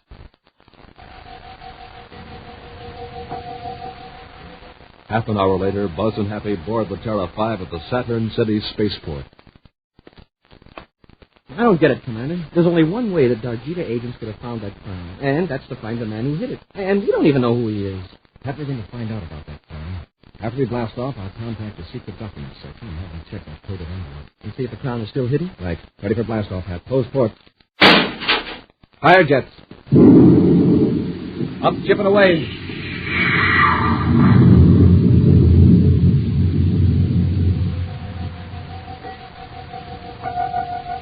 Around Chardu's headquarters in the capital city of Dargeeda, guards stand alert, armed with weapons never before seen on that planet. Chardu gazes out the window of his office, smiling smugly at the scene below. As the door opens, he turns. You rang for me, Chardu? Yes, Burbain. I am sending you on a special mission to the United Planets. You will blast off immediately. But, Chardu, if the situation's so critical here on Dargeeda... Difficult. The situation is perfect. Didn't you hear the latest news report? Yes, that's what I mean. Your charge that Talmir is wearing a fake crown is certain to stir up trouble. For Talmir, but not for us. And will the people believe the truth? Won't they accept the new crown and Talmir as emperor? Come here. Look down there in the street. It's a mob of people, but they've been parading around ever since Talmir's agents arrived with the crown. I am going to open the window. Listen to that. Does that sound like the tears of loyal subjects? It's frightening. Frightening only to the false emperor. But suppose they get out of hand. I'll take care of it. You blast off for the United Planets and keep an eye on Commander Corner. Why bother with Corner? No. The latest news from the United Planets is that the League agents have been recalled to Dardeda. The Space Patrol has agreed to a 24-hour truce. Does the truce include your agent, Chardu? No, not ours. But Corey is probably puzzled about the report that the crown is back on Dargeeda. Perhaps, Bourbain, he will lead us to the real thing. Now go. Contacting the secret document section at Terra headquarters, Commander Corey cuts in a scrambler circuit on his ship's spaceophone, thus foiling any attempt to intercept the message. A clerk removes the carefully coded document from the files and relays certain information to Buzz.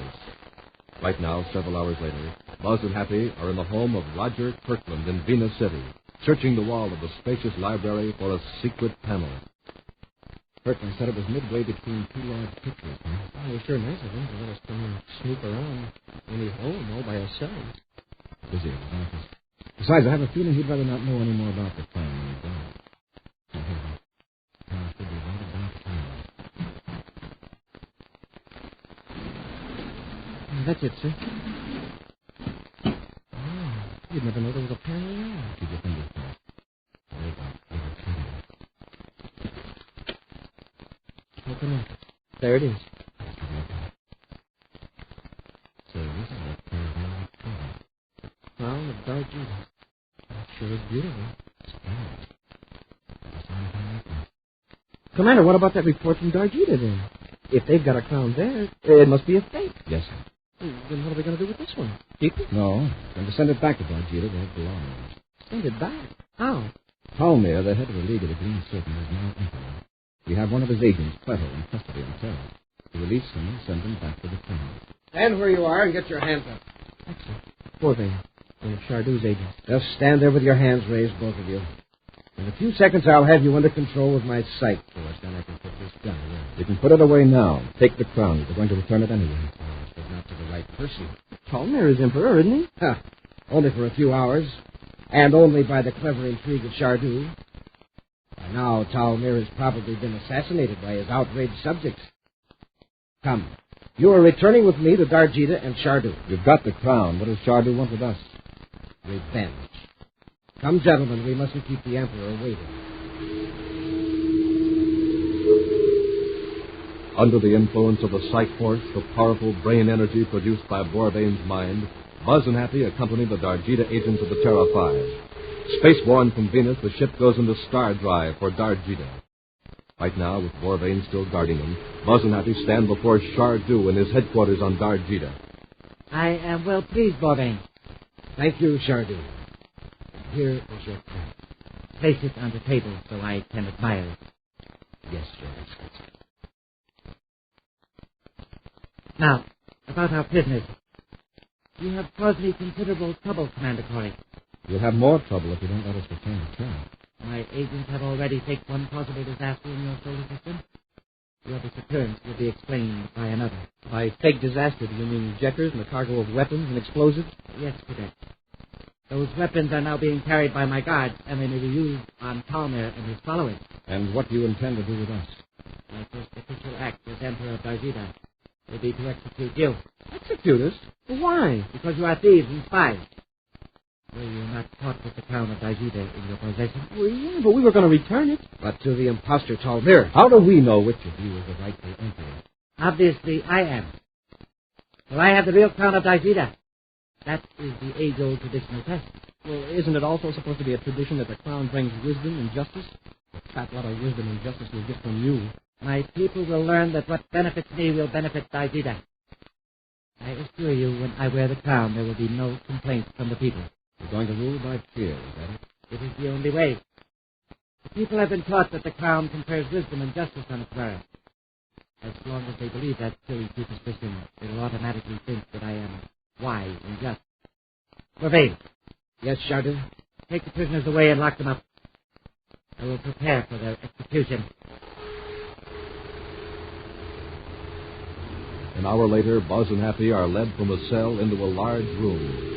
They are placed against a wall facing a throne resting on a raised platform. Armed guards stand silent at each doorway.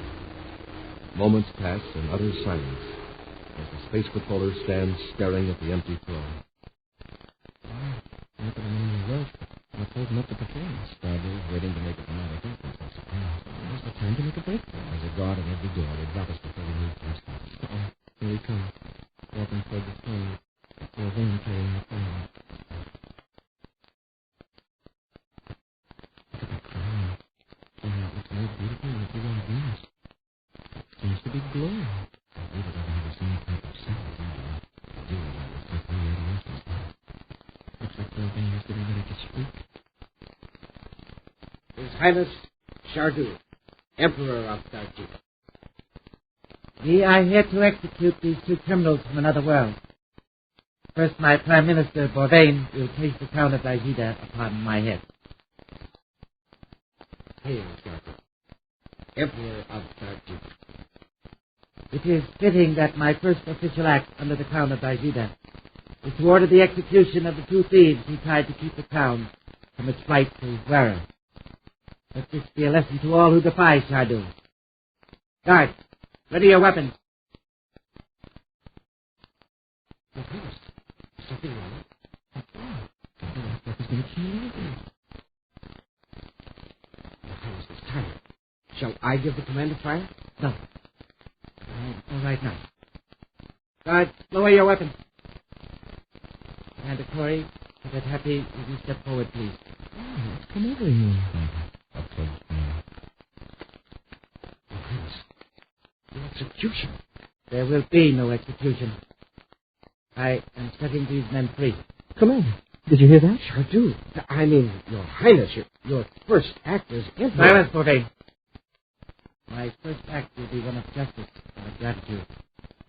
It is clear to any fair-minded man that Commander Corey and Cadet Happy have tried to preserve peace in their solar system and in ours. That's true. They risked their lives to save us from our own folly. Bourdain, you will see that they are returned safely to their ship. Thank you, Chardu. Yeah. I don't know what came over you all of a sudden, but thanks. I will also return the stolen cargo ship and the weapons. I am sure they will not be needed on Dargeeda. If I can do anything else to make amends for the trouble I've caused, please tell me. No, Chardu. We've got our ships and our freedom. And you've got the crown. Oh, about that crown. The minute you put it on, Chardu, it changed. Say, Commander, could that legend be true? Or is it just radiations from Dargeeda's sun acting on the jewels and influencing Chardu's mind? I don't know, huh? Whatever the explanation is, the crown seems to be right where it belongs. Yes, sir. And you know something, Chardu? On you, it looks good. An action preview of next week's exciting Space Patrol adventure in just a moment. What's new? Nestle's new. Nestle's what? Coconut. Right you are, Hap. Nestle's new coconut bar is the newest idea in chocolate enjoyment. It's rich, it's sweet, it's creamy milk chocolate, just loaded with fresh toasted coconut. It's so crisp when you bite into it. And it gets crisper with every bite. Smoking rockets, eating a Nestle's coconut bar is so much fun. Now, I just happen to have one right here in my... maybe it's in this package. I was sure I had one somewhere. Now, Hap, you know that's just an excuse to get me to give you a big fresh coconut bar. Oh, gee, Commander, you can see right through me, can't you? When it comes to your eating habits, I certainly can. You just can't resist any of Nestle's sensational chocolate bars, and especially the delicious coconut bars. Yeah? And you get tonight. So here, let's see. Oh, man. Me for Nestle's coconut bar. And now, a preview of next week's exciting Space Patrol adventure. A criminal scientist has discovered a method of traveling back through time. He has taken Buzz and Happy back 14 centuries and has left them on a desolate seacoast on the planet Earth. I just can't realize that we're back in the year 1591. Well, let's make the best of it. After all, our ancestors did. Then we're stuck here in the past forever? Well, Hap, there's one slight chance of getting back. Yeah? What is it, sir? Hey, I feel strange. Everything's going black. What's that sound? I don't know. I feel like I'm floating. Commander! Commander, what's happening to us? Commander! Where are you? Be with us again next week for the thrilling Space Patrol story, The Time Pirates. Space Patrol, created by Mike Moser, starring Ed Kemmer as Commander Corey and Lynn Osborne as Cadet Happy, was written by Lou Houston, produced and directed by Larry Robertson, executive producer Helen Moser. Other players were Ken Mayer, Norman Jelly, Bela Kovach, Dick Tufel speaking. This week's Space Patrol was brought to you by Nestle's Eveready, the instant cocoa. Nestle's Quick for great chocolate milk, and famous Nestle's chocolate bars. This program is broadcast for our armed forces overseas through the worldwide facilities of the Armed Forces Radio Service. Space Patrol came to you transcribed from Hollywood.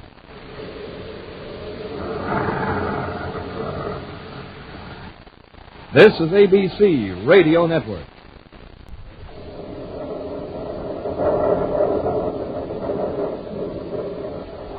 The American Broadcasting Company Radio Network presents Space Patrol! High adventure in the wild, vast reaches of space. Missions of daring in the name of interplanetary justice. Travel into the future with Buzz Corey, Commander-in-Chief of the Space Patrol! In today's transcribed Space Patrol adventure, Buzz and Happy are inside a small atmosphere shell on the planet Pluto. Outside the transparent dome, a gang of armed criminals approach in spacesuits. It's Duncan and Savage and the gang. Hey, Commander. They've got to come through that airlock one by one. We can pick them off if they try to come in. Corey, this is Savage. You are trapped. Now be smart and give up. He's on our miniature spaceophone frequency. Savage, this is Corey. If you want us, come in and get us. Don't be a fool. There are 8 of us, and we got blasters. We can crack the atmosphere shell and bring that whole dome down on top of you. Smoking rockets, Commander. What are we going to do? We'll be back in just a moment with today's exciting Space Patrol adventure, The Hermit of Pluto. The United States has seen many changes in the past dozen years, all pointing to a still better way of living. Billions more Americans are working, earning more, saving more. We're eating more and eating better. More young people are going to high school and college. More of us are getting paid vacations. More of us are enjoying the luxuries of life. Sports, radio, television, the theater, concerts, church attendance, and membership has climbed steadily upward. In addition to these material and spiritual changes have come the miracles of jet propulsion, supersonic flight, antibiotics. All these changes have produced tremendous needs. We need factories, and machinery needs modernizing to increase our output of electric power. Our current needs add up to greater employment and investment opportunities for practically everyone in America. The better you know America, the better the future looks. Write for the free booklet, The Future of America, Box 1776, Grand Central Station, New York 17. Now today's Space Patrol adventure, The Hermit of Pluto. Commander Corey and Cadet Happy are on a special mission to Pluto, outermost planet of the solar system. 40 times as far from the sun as the planet Earth, Pluto is a dark and frozen world. The gases that would be its atmosphere lie in a solid coating like ice upon its surface. In Pluto's black sky, the remote sun appears as a large flaming star. The population of Pluto City is protected from the cold airlessness of space by a thin atmosphere shell. Beneath this huge transparent bubble, life goes on as it does on Earth, or Terra, or Mars. It is not quite the same as Buzz and Happy are observing as they walk down a dimly lighted street of the city. Gee, Commander, why don't the city commissioners do something about those lights? This is the biggest city on Pluto, and yet we can hardly see where we're going. In lots of ways, Happy, this is still a pioneer community. Yeah, and from the looks of the buildings in this neighborhood, maybe it's just as well that the streets aren't too well lighted. No. Pluto is still a frontier planet, Hap. Uh-oh. Hey, it looks like a fight. No! Hey, Commander, look, it's 2 against 1. They're sure slugging that guy. Come on, Hap. Yes, sir. We should have brought our ray guns. All right, break it up. Oh, hey, come back here. Dirty cowards. Shall I go after him, Commander? Let's take care of this man. He may be hurt. I don't wonder, the way they were hitting him. Here, let me help you. Thanks. Those 2 guys sure disappeared fast. Let's get him under a light, see if he's hurt. I'm all right. Thanks. I'm sure glad you came along. What was it all about? A couple of thugs jumped out of the doorway and started slugging me. Said so a man can't walk down the street without some hoodlum. You're Sam Morris. Yeah, that's right. Oh, Commander Corey. I knew you 2 were space patrollers, but the light was so bad I couldn't... Happy, this is Sam Morris. Sam, Cadet Happy. How do you do, Mr. Morris? Howdy, Cadet.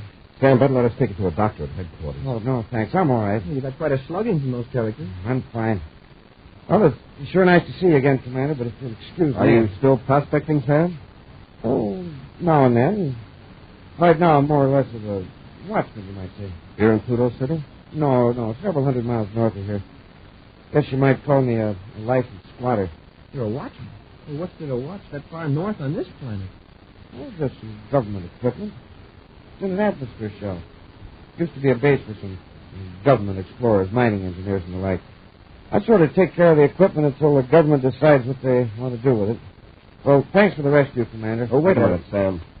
You've had a pretty rough going over it. Oh, I'm okay. These fellas hadn't taken me by surprise. I could have handled them both. You sure ruined your clothes. Look, your jacket's all ripped. The pocket's torn off. Oh, it's an old thing anyway. I got a couple of licks in there, remember. You sure you don't know who they are? No, of course not. Just a couple of Pluto City thugs. If they knew how broke I was, they wouldn't have bothered. I've got to run along now. Thanks a lot, Commander. You too, Cadet. Glad you had met you, Mr. Morris. Hey, Sam, wait a minute. I got to run along now. I'm late for an appointment. See you around, Commander. Yeah. You took that beating pretty lightly. From the way he acts, you'd think this was something that happened to him every day. I have a feeling there's more to this than just an attempt to hold us. Well, we'd better run about our business, Happy. Oh, what's this? Well, flash my tunnel license. Money. A whole lot of it. Large bills, too. Mostly 50 credit notes. And here's a card. A business card of some kind. They belong to Mars. Hey, the commander, didn't he say he was broke? Shine your light in this card, man. Yes, sir. John Harbach, mineralogist. Expert testing and analysis. 412 North Andromeda Street, Pluto City. This card may have dropped out of Morris's jacket when those guys tore his pocket. Yeah. After we take care of our business, we'll drop in on Harbach and see if he knows where Mars is staying. Then you think this money belongs to him? Even when he claims to be broke? No, it might. Fellows like Morris always say they're broke. Keeps people from getting curious about where a prospector gets his money. Yeah, but why would he fib to you? Well, just to keep him practice, maybe. If this money does belong to Morris, I'm sure he'll be glad to get it back. Hang on to that card, Hap. We'll drop in on Harbach on our way back. At this hour, Andromeda Street, like the rest of this section of Pluto City, is almost totally dark. Buzz and Happy walk toward a pool of violet light that streams across the sidewalk from a shop window. Oh, this is 412, Commander. It's the only place in the street with a light on. Well, we're in luck. Uh-oh. The light went out. There's one on inside, here in the back. It's locked. This Harbach is just leaving. That's why the light in the window went on. An automatic ultraviolet light, huh? Look in the window. Oh, those rocks. They're glowing. They're fluorescent. They absorb ultraviolet rays and radiate them in the dark. The rocks sure are pretty. But they're roasted on this street. It's completely deserted. Well, we got here too late. How about... Look inside. See that showcase? It's open. Looks like someone's lying there on the floor. Harbach must have been robbed. What a neighborhood. Force the door, Hap. Yes, sir.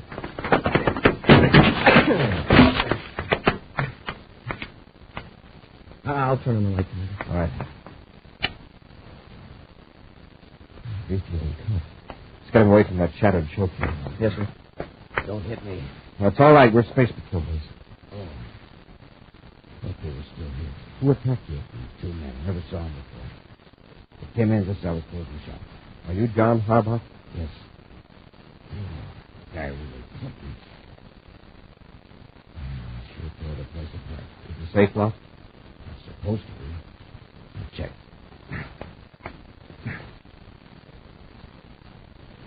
That's relief. I think we get it open. By the looks of your desk over there, they seem to be more interested in your record. You know why? No. Well, not exactly. What do you mean, not exactly? What happened here? Well, like I said, these two men came in just as I was closing. They wanted me to run a test on a piece of cloth.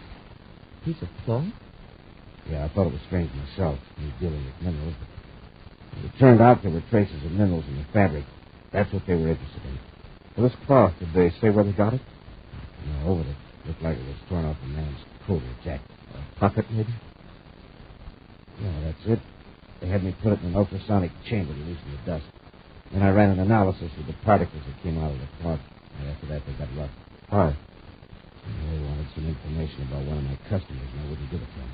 Well, this customer, is his name Sam Morris? Yes. How did you know? He was attacked by 2 men earlier this evening. Was he hurt? He just bruised a little. After he went away, the cadet and I found one of your business cards on the sidewalk. That's why we came here. Why were these men interested in Morris? Kind of a stronolite, I guess. Stronolite? There were traces of stronolite in the dust particles from the piece of cloth. Probably from the samples Morris brought here to have assays. Stronolite. It's a very rare and valuable metal. Morris made a strike, huh? I make it a policy not to ask questions of my customers, but that's a reasonable conclusion. When you wouldn't tell these men about Morris, they slugged you and went through your records. Is that right? Yes. You know where we can contact Morris? No, Commander. He never told me anything about himself. I guess he's sort of a hermit. Very secretive. Did he mention an abandoned government station north of Pluto City? No. Maybe one of those men did. Let's see if I can remember what was said. But after I analyzed the cloth and mentioned stronolite, one of the men said that. So that's why Morris has been holding up at that old exploration base, and the other man made him shut up. You remember anything else? No. Wait a minute. One of them said Morris is probably all alone in that shell, and there are 8 of us. Captain, you better find Morris right away. Yes, sir. Now that these crooks know that he's got... Yeah. Someone across the street watching this shop. Just put a bench of people in there. Want me to go over and investigate you? Turn off the lights and stay with the leader. Yes, sir. How about don't look out the window for the lights are on? All right, Commander. See him? Yeah, but not very clearly. He's carrying off down the street now. Trail him, Hap. I'll take Harbach to headquarters. He'll be safe in there. We'll keep in touch through your miniature spaceophone. Half an hour later, Commander Corey leaves the Pluto City Space Patrol headquarters in a surface car. His receiver is tuned with special miniature spaceophone frequency. Cadet Happy calling Commander Corey. Cadet Happy calling Commander Corey. Corey here. Go ahead, Hap. I'm on Polaris. 900 block. Half a block behind the man I'm tailing. What's he up to? Nothing so far, but I got a pretty good look at him. Half interested. I swear he's one of the men that jumped Sam Morris. I'm in a surface car about a half mile from you. I'll come by and pick him up. Okay, Commander. Uh-oh. Another man just stepped out of the doorway. 2 of them are walking together. Probably his partner. Don't lose them, Hap. I'll be right there.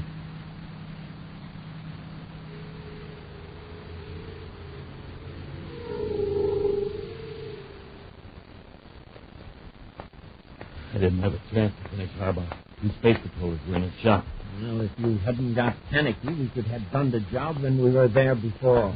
Well, it doesn't matter, Savage. Harbach won't be able to put the finger on us anyway. We'll be out of Pluto City in half an hour. Yeah, but Harbach knows we're interested in Sam Morris. If the space patrol tips Sam out, we... Duncan, we're being followed. Huh? Don't turn around. Just keep walking. When you turn the corner, we'll wait and let him catch up. Okay. Press close to the wall. Yeah.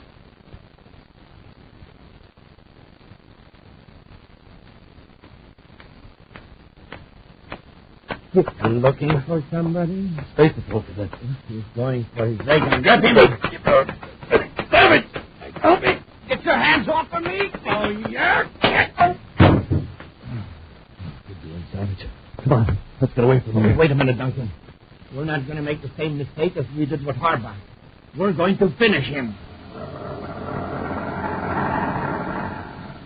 We'll return to Space Patrol in just a moment. Listen, kids, you know how much fun it is to be growing up. Every day there's a new thrill. Well, here's a thrill maybe you haven't tried yet, and believe me, you'll like it. It's the fun of having enough money to get the things you want. Maybe a new bike or a camera, or saving for something big like business school or college in the years to come. Sound good? Well, here's how you do it. Put a part of your allowance and the extra cash you earn each week into school savings. It doesn't take long to have enough to buy a real United States savings bond like Dad gets all the time. And this is important. Bonds earn money for you. Uncle Sam stands behind them, and they're safe.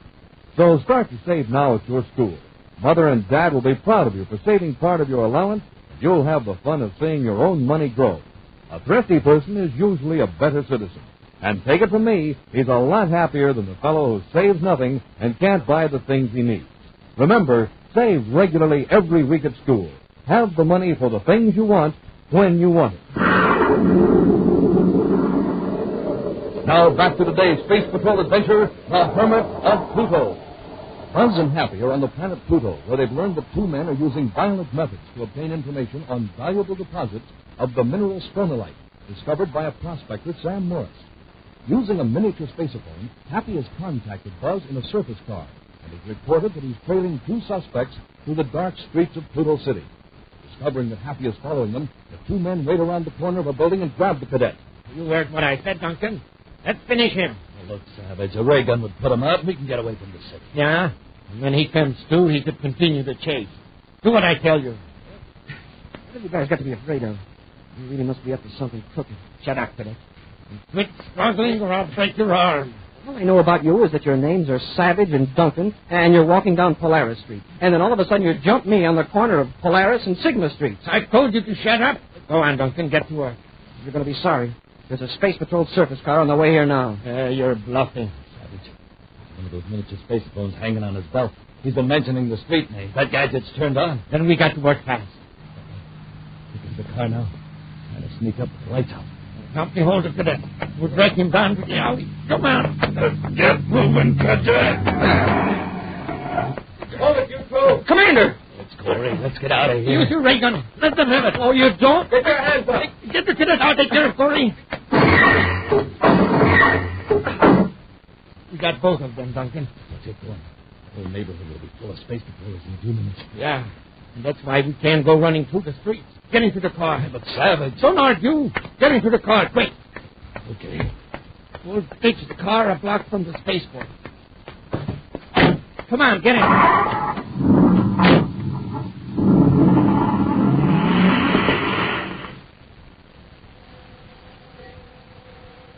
A few moments after Duncan and Savage roar away in the commander's surface car, another Space Patrol car rushes to the scene to find Buzz and Happy unconscious on the sidewalk. Slightly more than an hour later, in Pluto City headquarters, Buzz checks with Space Control, then turns to Happy. Two ships blasted off while we were under the effects of the ray gun.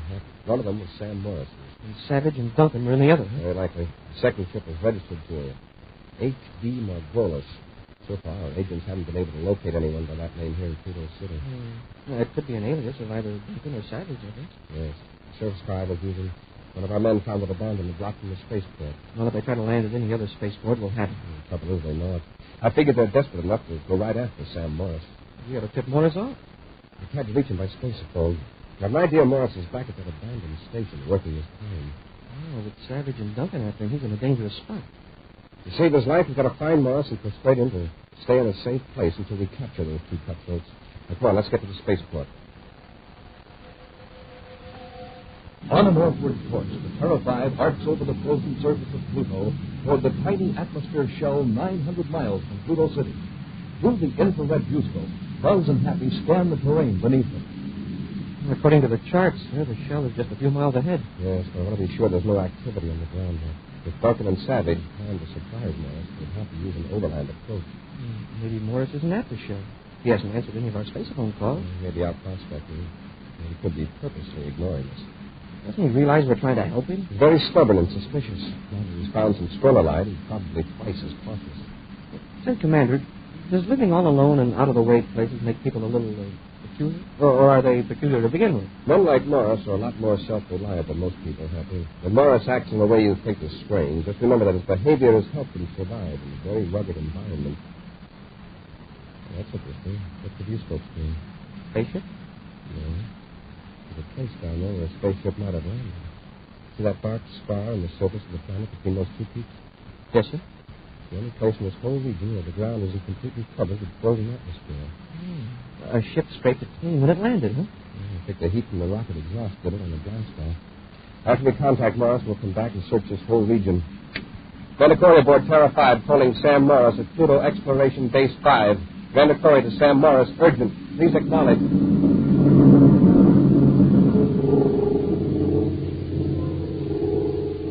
As the Terra 5 continues northward, two men watch the ship from inside a small atomic-powered tank hidden in a narrow ravine, half a mile from the scarred ground.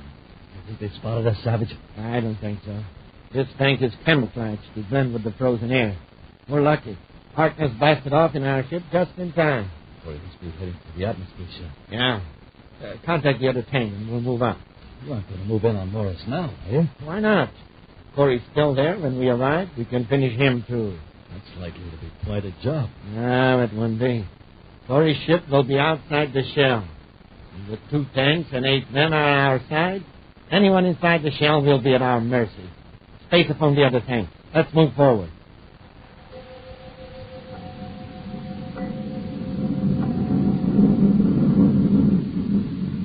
There's the shell, Commander. Yes, that's Morris's ship just outside the airlock.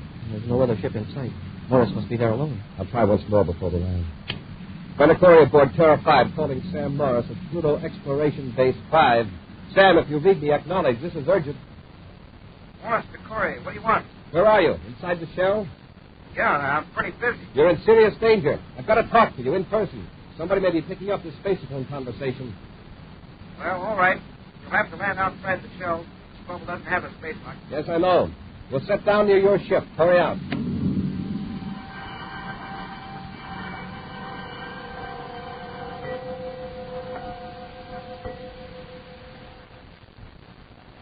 Inside the small atmosphere shell of the exploration base, Buzz and Happy quickly tell Sam Morris of their encounters with Duncan and Savage, as the prospector listens without comment, stroking his chin reflectively. This is serious, Morris. But let us take you away from here right away. Nothing doing, Commander. I know my rights. Those crooks aren't going to run me off. Well, sure you're in the right, Mr. Morris, but you're all alone, 900 miles from Pluto City. You won't lose out on your claim to the Stronolite, I guarantee. Well, I'm not taking any chances. You're taking plenty of chances by staying here. Now, look, Morris, you're here as an official government watchman, but whatever you find under the ground, that's yours by right of discovery. You sure of that? Of course. We're only trying to help you, Mr. Morris. Well, I don't know. I figure a man's got to stand his ground on his own. The minute you let somebody do you a favor, you start wanting something in return. Believe us, Mr. Morris. We only... Commander, look out there. Through the atmosphere shell. There's your answer, Morris. Men in spacesuits climbing out of tanks.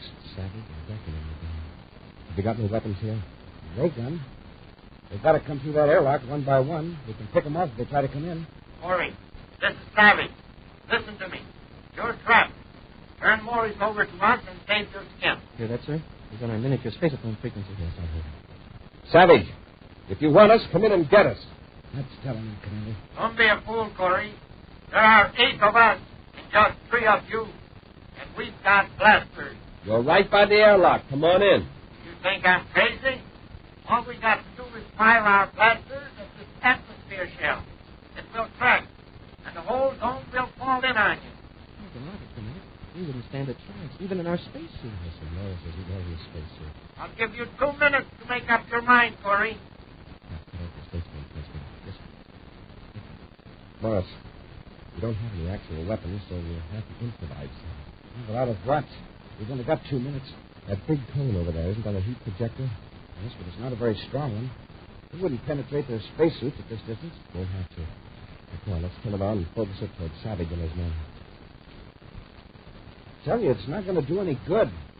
It won't do any more than melt that frozen atmosphere outside the dome. Exactly what I want. This is the main control switch, isn't it? Sure, but I don't see what good. Just what? I will just focus the heat beam at their feet. It's not doing anything, sir. Like Morris says, it isn't strong enough. It's melting that frozen air on the ground. Yeah, but they're just waiting around in puddles of liquid air. Corey, cut off the heat beam. Cut it off or I'll order my men to fire at the dome. I can tell from here that you got one of those Mark 6 heat projectors. It couldn't even make pulse to sift it, sir. He's right, Commander. They're just waiting in liquid air, and it's not much more than ankle deep. That's fine. I will just shut the heat off. You might as well quit stalling, Corey. All right, Savage. The heat's been shut off. Come in the airlock. Ah, you're being smart. All right, man. Corey's given up. Into the airlock. Commander, you aren't just giving up without a fight.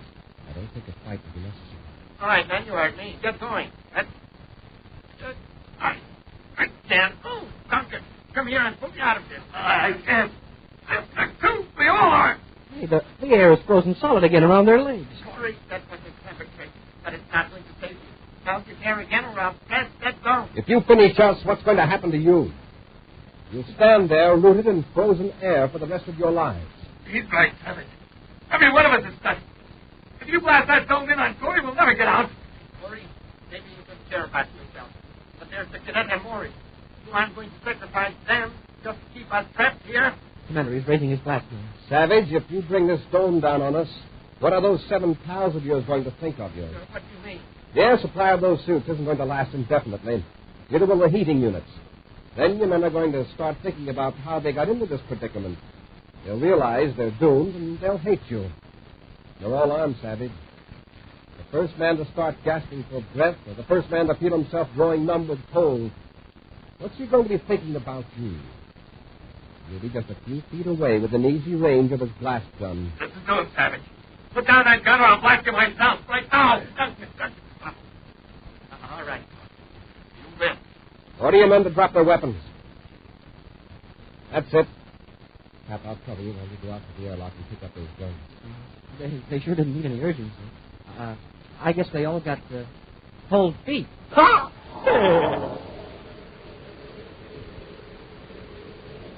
A preview of next week's exciting Space Patrol adventure in just a moment.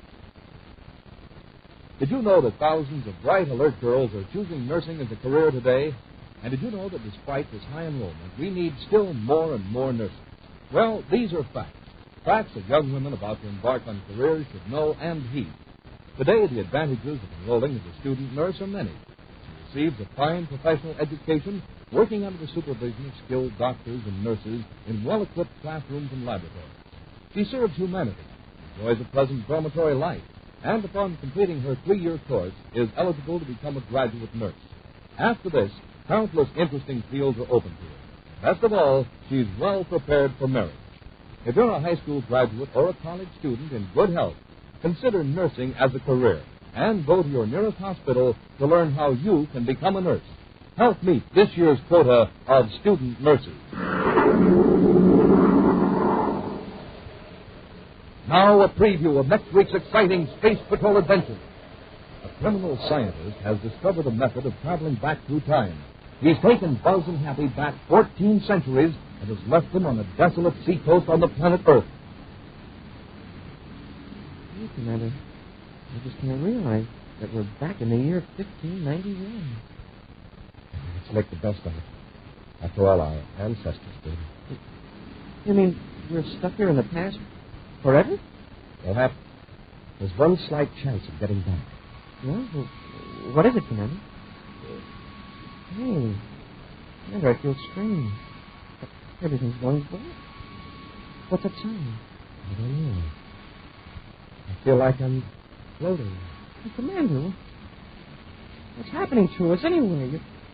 Hey, Commander, where are you? Be with us next week for the thrilling Space Patrol story, The Time Pirates. Space Patrol, created by Mike Moser, starring Ed Kemmer as Commander Corey and Lynn Osborne as Cadet Happy, was written by Lou Houston, produced and directed by Larry Robertson, executive producer Helen Moser. Other players were Bela Kovacs, Norman Jolly, and Ken Mayer. Dick Wesson speaking. Don't forget to tune in next Saturday at the same time for exciting adventure on Space Patrol. This program was broadcast to our armed forces overseas through the worldwide facilities of the Armed Forces Radio Service. Space Patrol came to you transcribed from Hollywood. This is ABC Radio Network.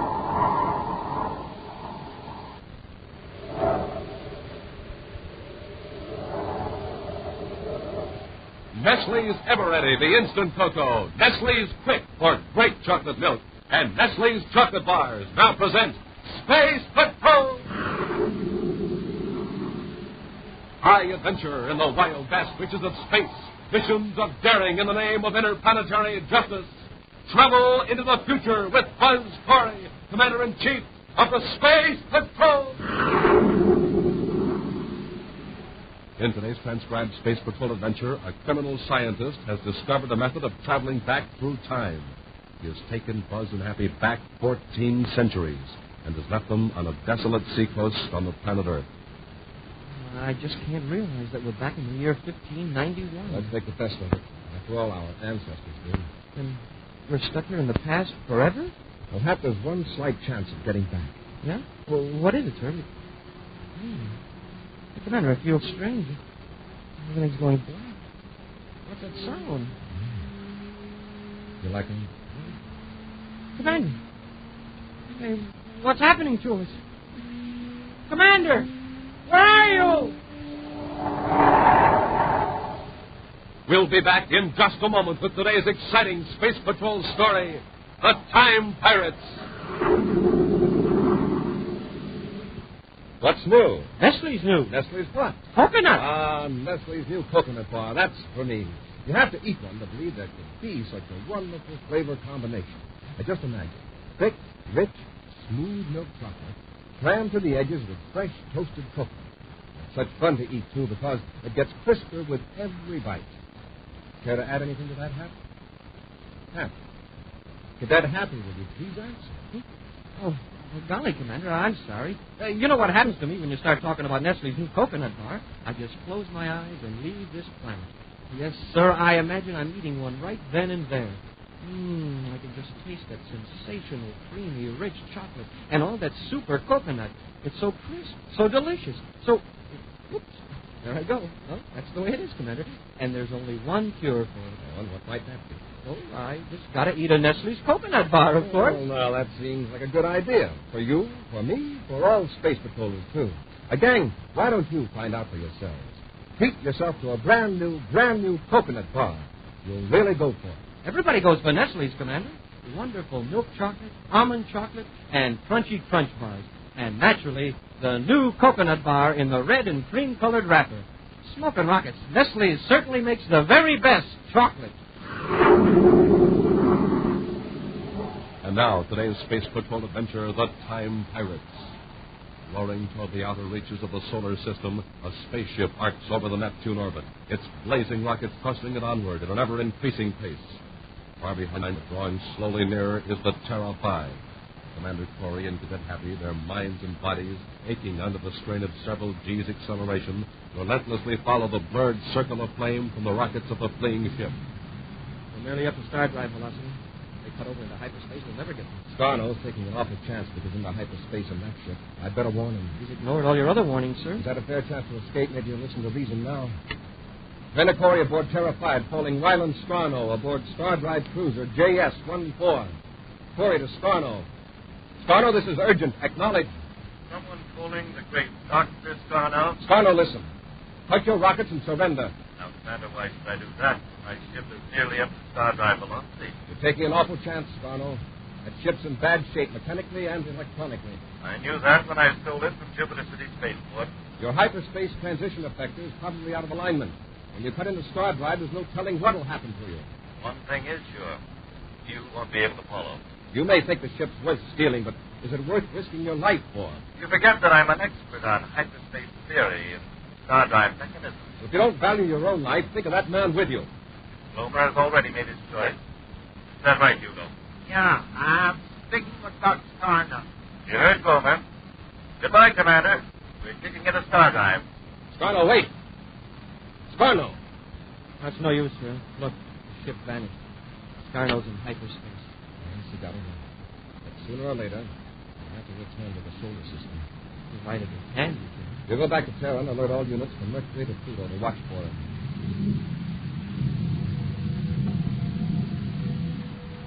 In the control compartment of the stolen Star Drive cruiser, Dr. Scarno and his assistant Hugo Glomer have blacked out as the ship makes the sudden transition from regular three-dimensional space into hyperspace. At last, Scarno regains his senses and shakes his companion. Listen, we're coming out of Star Drive. Yeah. No, I can see streaks of light through the viewport. I'll set up the astrogation instruments. We should emerge about 30 billion DUs beyond Pluto.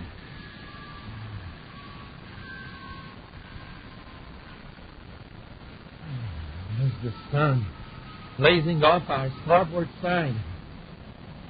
There's the Earth. I know it's the Earth. See? There's its moon. It can't be the Earth. On the wrong side of the sun at this time of year. Your astrogation instrument must be off. Nonsense. We're not in hyperspace now. Mars Titanic. It's 94 degrees off. I still say... Shut up, Hugo. Let me think. All those planets are off. In the exact proportion of the periods of revolution around the sun. In hyperspace has no relation to ordinary space-time. Last time stood still while the solar system aged 6 months. Look at Earth. There's your proof. I don't understand. The Earth has gone halfway around its orbit. Half a year. 6 months gone out of our lives. 6 months. It's a multiple of 6 months. A year and 6 months. 5 years and 6 months. A century and 6 months. No. No. You're a new type of explorer, Hugo. When we land on Earth, we'll know exactly where we are. But we won't know when.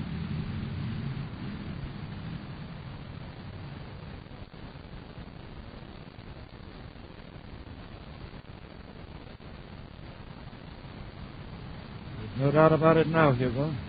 It's Earth, all right. The landmass is the Florida Peninsula. But the city, what happened to the city? And there are no farms, no spaceports, just forest and wilderness. We'll know the answer after we land. I've examined the settings on the hyperspace computer. I think I know what went wrong. Circuits that control the time coordinates are out of alignment. Can you fix them? Oh, there's where we'll land. Near the mouth of that river. I'm all confused. Tell me what's going on. Later, Hugo. Just keep your head and trust me.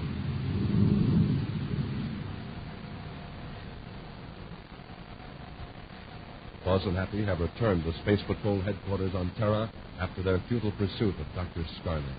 Skarno will probably try to contact some of his accomplices by hyperspace communications, Happy. Our monitoring stations will notify us if any unidentified signals are picked up. Yeah, but we can't get a fix on Skarno from hyperspace signal. And it'll probably be in code, too. You're always a liar. We may be able to locate his Confederates and set a trap. I've already got a line on one likely suspect. Who, sir? Skarno's had dealings with a third history. He operates a small private spaceport in the Andes Mountains in South America, on planet Earth. It's a good hideout, all right. His tie-in of Bristol with Dr. Skarno may be the break we need. First, we know that Skarno is good on spaceport repairs. And it does need repairs. Yes, immediately. In fact, Skarno may have set a hyperspace vector for Earth when he cut into Star Drive. Well, he may be at Bristol Spaceport right now repairing the Star Drive controls. He isn't, but a good chance he'll show up there very soon. Happy we're blasting off for Earth. Check up on Mr. Bristol. Meantime, Dr. Skarno and Hugo Glomer have landed their ship near the mouth of a river. Carrying empty water containers, they climb a grassy knoll that slopes down toward the sandy beach a quarter of a mile away. Look, Doc, I kept quiet all the time you were working on a hyperspace computer. Now, will you tell me what year we're in? I don't know whether your mind can stand the shock, Hugo. But first, let me assure you I've repaired the computer and the control mechanism. We can return to our proper period of time whenever we choose. All right. Let's have it. Remember you asked what happened to the cities of North America? They have not been destroyed. They have not yet been built. And now in the latter part of the 16th century. We've gone back into the past? More than 1,400 years back. From the 30th century back to about 1591. But can we return? Are you sure you can get us back to the 30th century? What's the rush? We're safe here. And the Cory hasn't been born yet, and won't be for 14 centuries. Between the river, the sea, and those woods over there, we'll find plenty of fish and game to eat. Dr. Skarno, Hugo.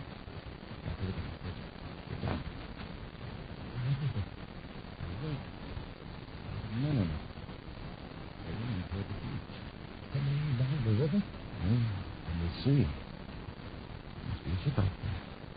Why didn't we see it when we came in for a landing? Up and down for 3 hours. The ship may have been hidden in the cold.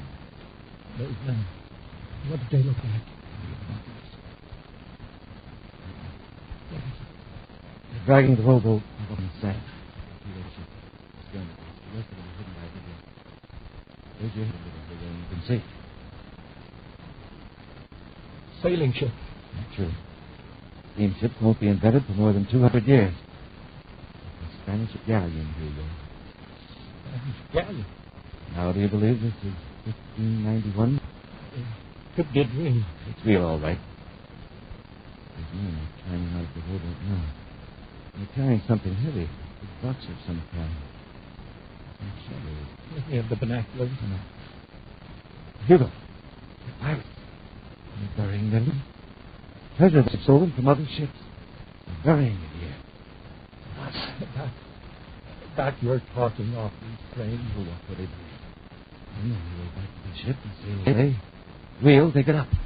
What good is it going to do us? You can see. We get back to the 30th century. Pirate treasure will solve all our financial problems. We'll pay Phil Bristol to help us fix up the spaceship. We're rich. We're rich. Elsewhere, Buzz and Happy are now at the remote spaceport operated by Phil Bristol in the Andes Mountains. They've been questioning Bristol for some time with no results. No, Commander, I haven't heard anything from old Doc Scarno for more than a year. Frankly, that suits me fine. I don't want to get involved in any of his deals. I see. And what about his pal, Hugo Glomer? Glomer? I've heard of him. Now, look, Commander, I can't imagine why you came here. This spaceport's strictly on the up and up. I picked up a few emergency jobs, all legitimate. Well, Bristol, we'd like to look around a bit. What's in that hangar over there at the south end of the port? Oh, just an old pub, waiting for repairs. Get and I'll take a look at it. It's nothing to see, believe me. What's the matter, Bristol? Something out there you don't understand? Why, no, of course not. We'll take care of them, Bristol. Get your hands up. Both of you. At the Scarno. Yes, Commander. Bristol, take their weapons. I don't want them to give Hugo an excuse to shoot them. Okay, Scarno. Well, why not shoot them? We can't let them go. I have other plans. We'll dispose of them permanently, and yet we won't harm them a bit. Remember those gold pieces I showed you? Spanish coins? We'll take Corey and the cadet back where we got the treasure and leave them there. Come on, gentlemen. Where are you taking us, Scarno? Oh, you like it? The sun is warm and the sea is beautiful. And someday a ship may come along and take you aboard. And then we'll be right back on your trail, Scarno. No, we won't. The ship, if any, will be a Spanish galleon. Galleon? I'll be safe to be forever. We're going back 1,400 years. Being marooned, Corey, like the ancient pirates marooned their enemies. Marooned in time. We'll return to Space Patrol in just a moment. Say, do you recognize this sound? Why, that's somebody drinking Nestle's Quick, Captain Tucson. How can you be so sure, Tony? Easy. A drink has to be awful good to drink it down to the very last bubble like that. And Nestle's Quick sure is.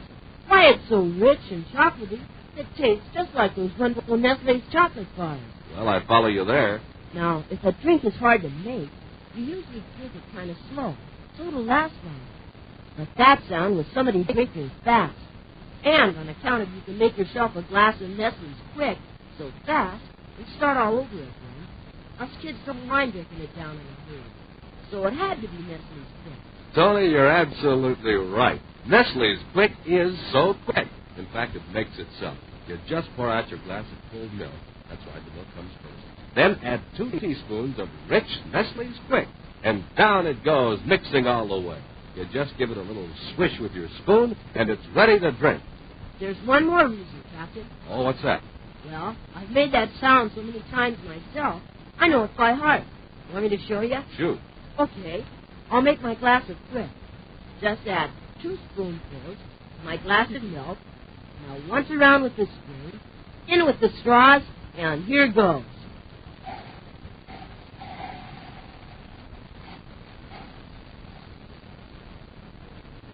Well, sure enough.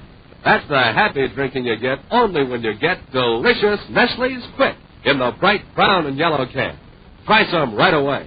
Quick makes milk taste like a million. You'll see. That's Nestle's Quick.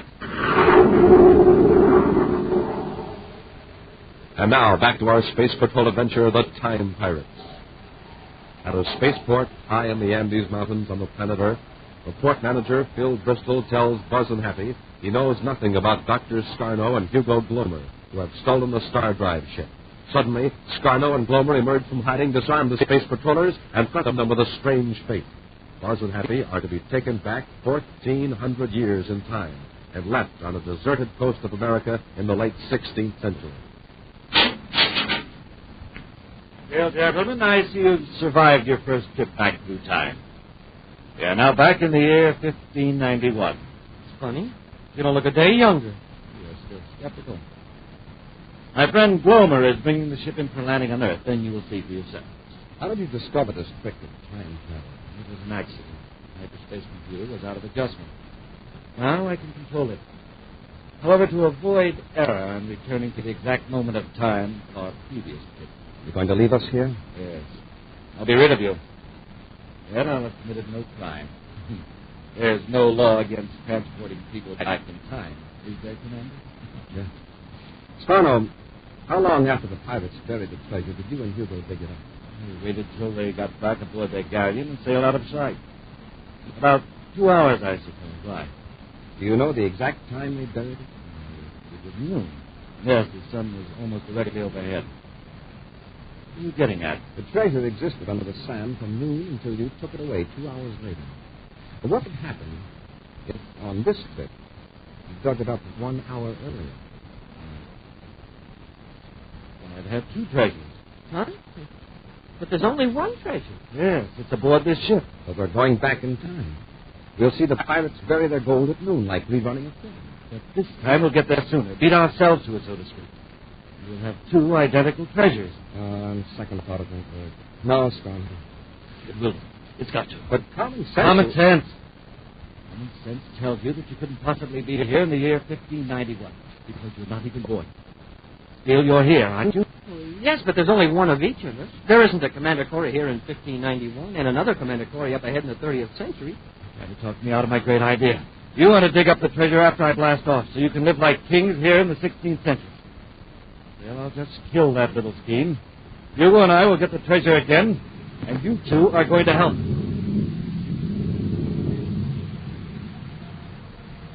Dr. Scarno carefully repeats the exact landing procedure of his previous trip to the year 1591. Then, concealed by bushes on the knoll, the 4 men from the 30th century watch the pirates bring their rowboat ashore, bury their treasure chest, and return to their galleon lying at anchor in the quiet waters of the bay. Finally, Scarno rises to his feet. Stay digging.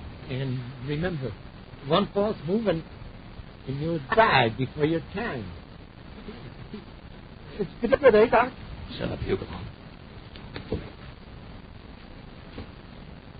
Doc, what happens if those pirates see us from their ship? They can ask. Galleon has sailed around the place. Anyway, what did they do about it? Right, dig faster, you 2. Oh, what's the rush? We've got 14 centuries to dig this up. It's there. We uncovered the chest. Hurry, Corey. Throw away that sand. It worked. Just like you said it would, Doc. We got 2 sets of treasure. I think I can lift it out now. Down those shovels and haul out the chest. It's sure heavy. Hugo, I've got another idea. We can dig up the same treasure twice. Why not 3 times or 4 times? Come back again, 15 or 20 minutes early. Well, you're going to be bumping into the pirates if you keep it out. Keep it. Fill in that hole, level it out smooth. And don't forget the shovel. All right. Get that treasure to the ship.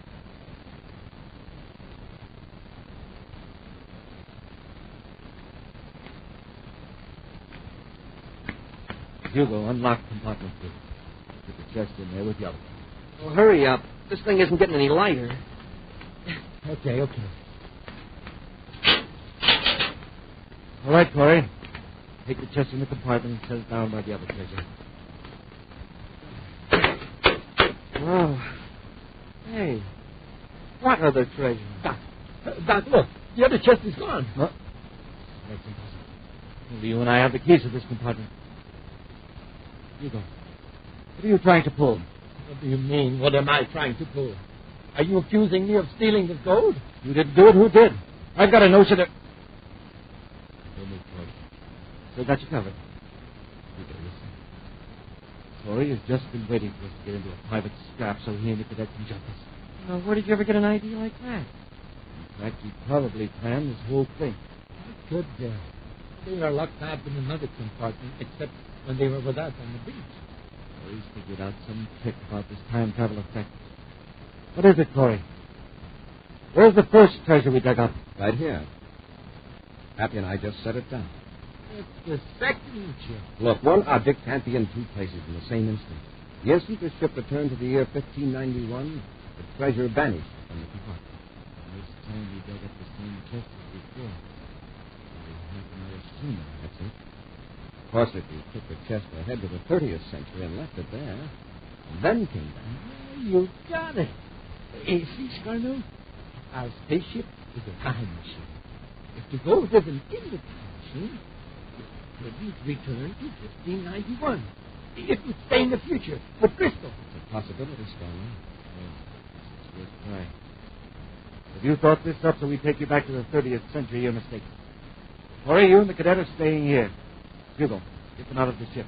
We're blasting off. Left behind on the desolate coast in the year 1591, Buzz and Happy watched the ship blast off into space on its strange journey into the future. Accepting their situation bravely, Buzz suggests they explore their surrounding and search for food. Right now, several hours later, the space patrollers walk along the wet sand of the water's edge. Since we haven't any weapons to hunt with, our best bet is to try to dig up some clams. Yeah. Looks like there are a couple of Robinson Crusoes over here. Let's try this spot. Let's start digging up. Why are you watching the sky? Oh, I'm looking for Scarno's ship. He ought to be back by now. Yeah, but turned here and blasted off again, Corey. Wouldn't we have seen him? Now, when he returns, he'll have set his time selector to about noon of this day in 1591. To us, it's now 4 hours later. The arrival of the pirates, Scarno's return, both events are past history for us. I just can't realize that we're back in 1591. Let's get used to it. Let's make the best of it. All our ancestors did. And we're stuck here in the past forever? It's not the past now. It's our present. However, there's one possibility, one slight chance of getting back to the future. Yeah? Right. Never. Would you explain? Everything's going bad. What's that sound? Like a... The commander. What's happening to us? Commander? Where are you?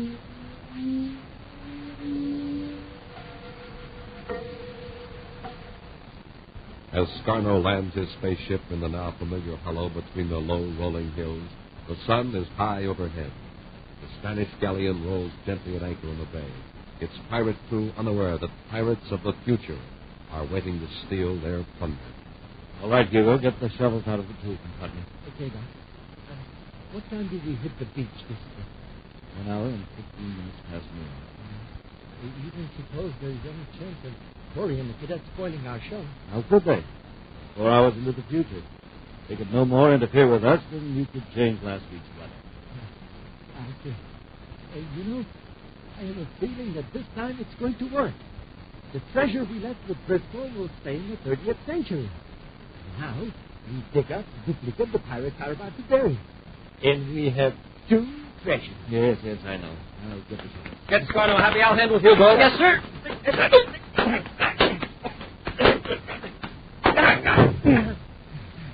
Okay, Hap, take a look. Yes, sir. Corey, where did you come from? From the compartment where you had us locked up at first. How did you get in? We were on the beach. Then all of a sudden there was a whirring sound. Things got black, and then boom, we were in your ship. And what made it happen? Scarno said you were 4 hours into the future. We were. But our existence in the year 1591 first began when your ship emerged from hyperspace, when you first brought us here. In that instant of time, we were in the ship. So when we returned to that instant, we returned too. Yeah, only this time the compartment door wasn't locked. Should have shot you before we blasted you. That wouldn't have helped you. We were part of the space-time equation for this instant of the year 1591. Sure. As far as the 30th century is concerned, those pirates have been dead for hundreds of years. And yet, when you tune in on this day in 1591, there they are, real as life. On your feet, Scarno. You're returning to the 30th century to get your pal Bristol. Under Commander Corey's watchful eyes, Scarno sets the hyperspace vector for a return to the 30th century. Landing at the spaceport in the Andes, Buzz leaves Happy in the ship to guard the two prisoners while he goes after Bristol. Now, just relax, boys. You'll have company in a few minutes. It's all your fault, Scarno. You were so smart. Look, Hugo, we're still in good shape.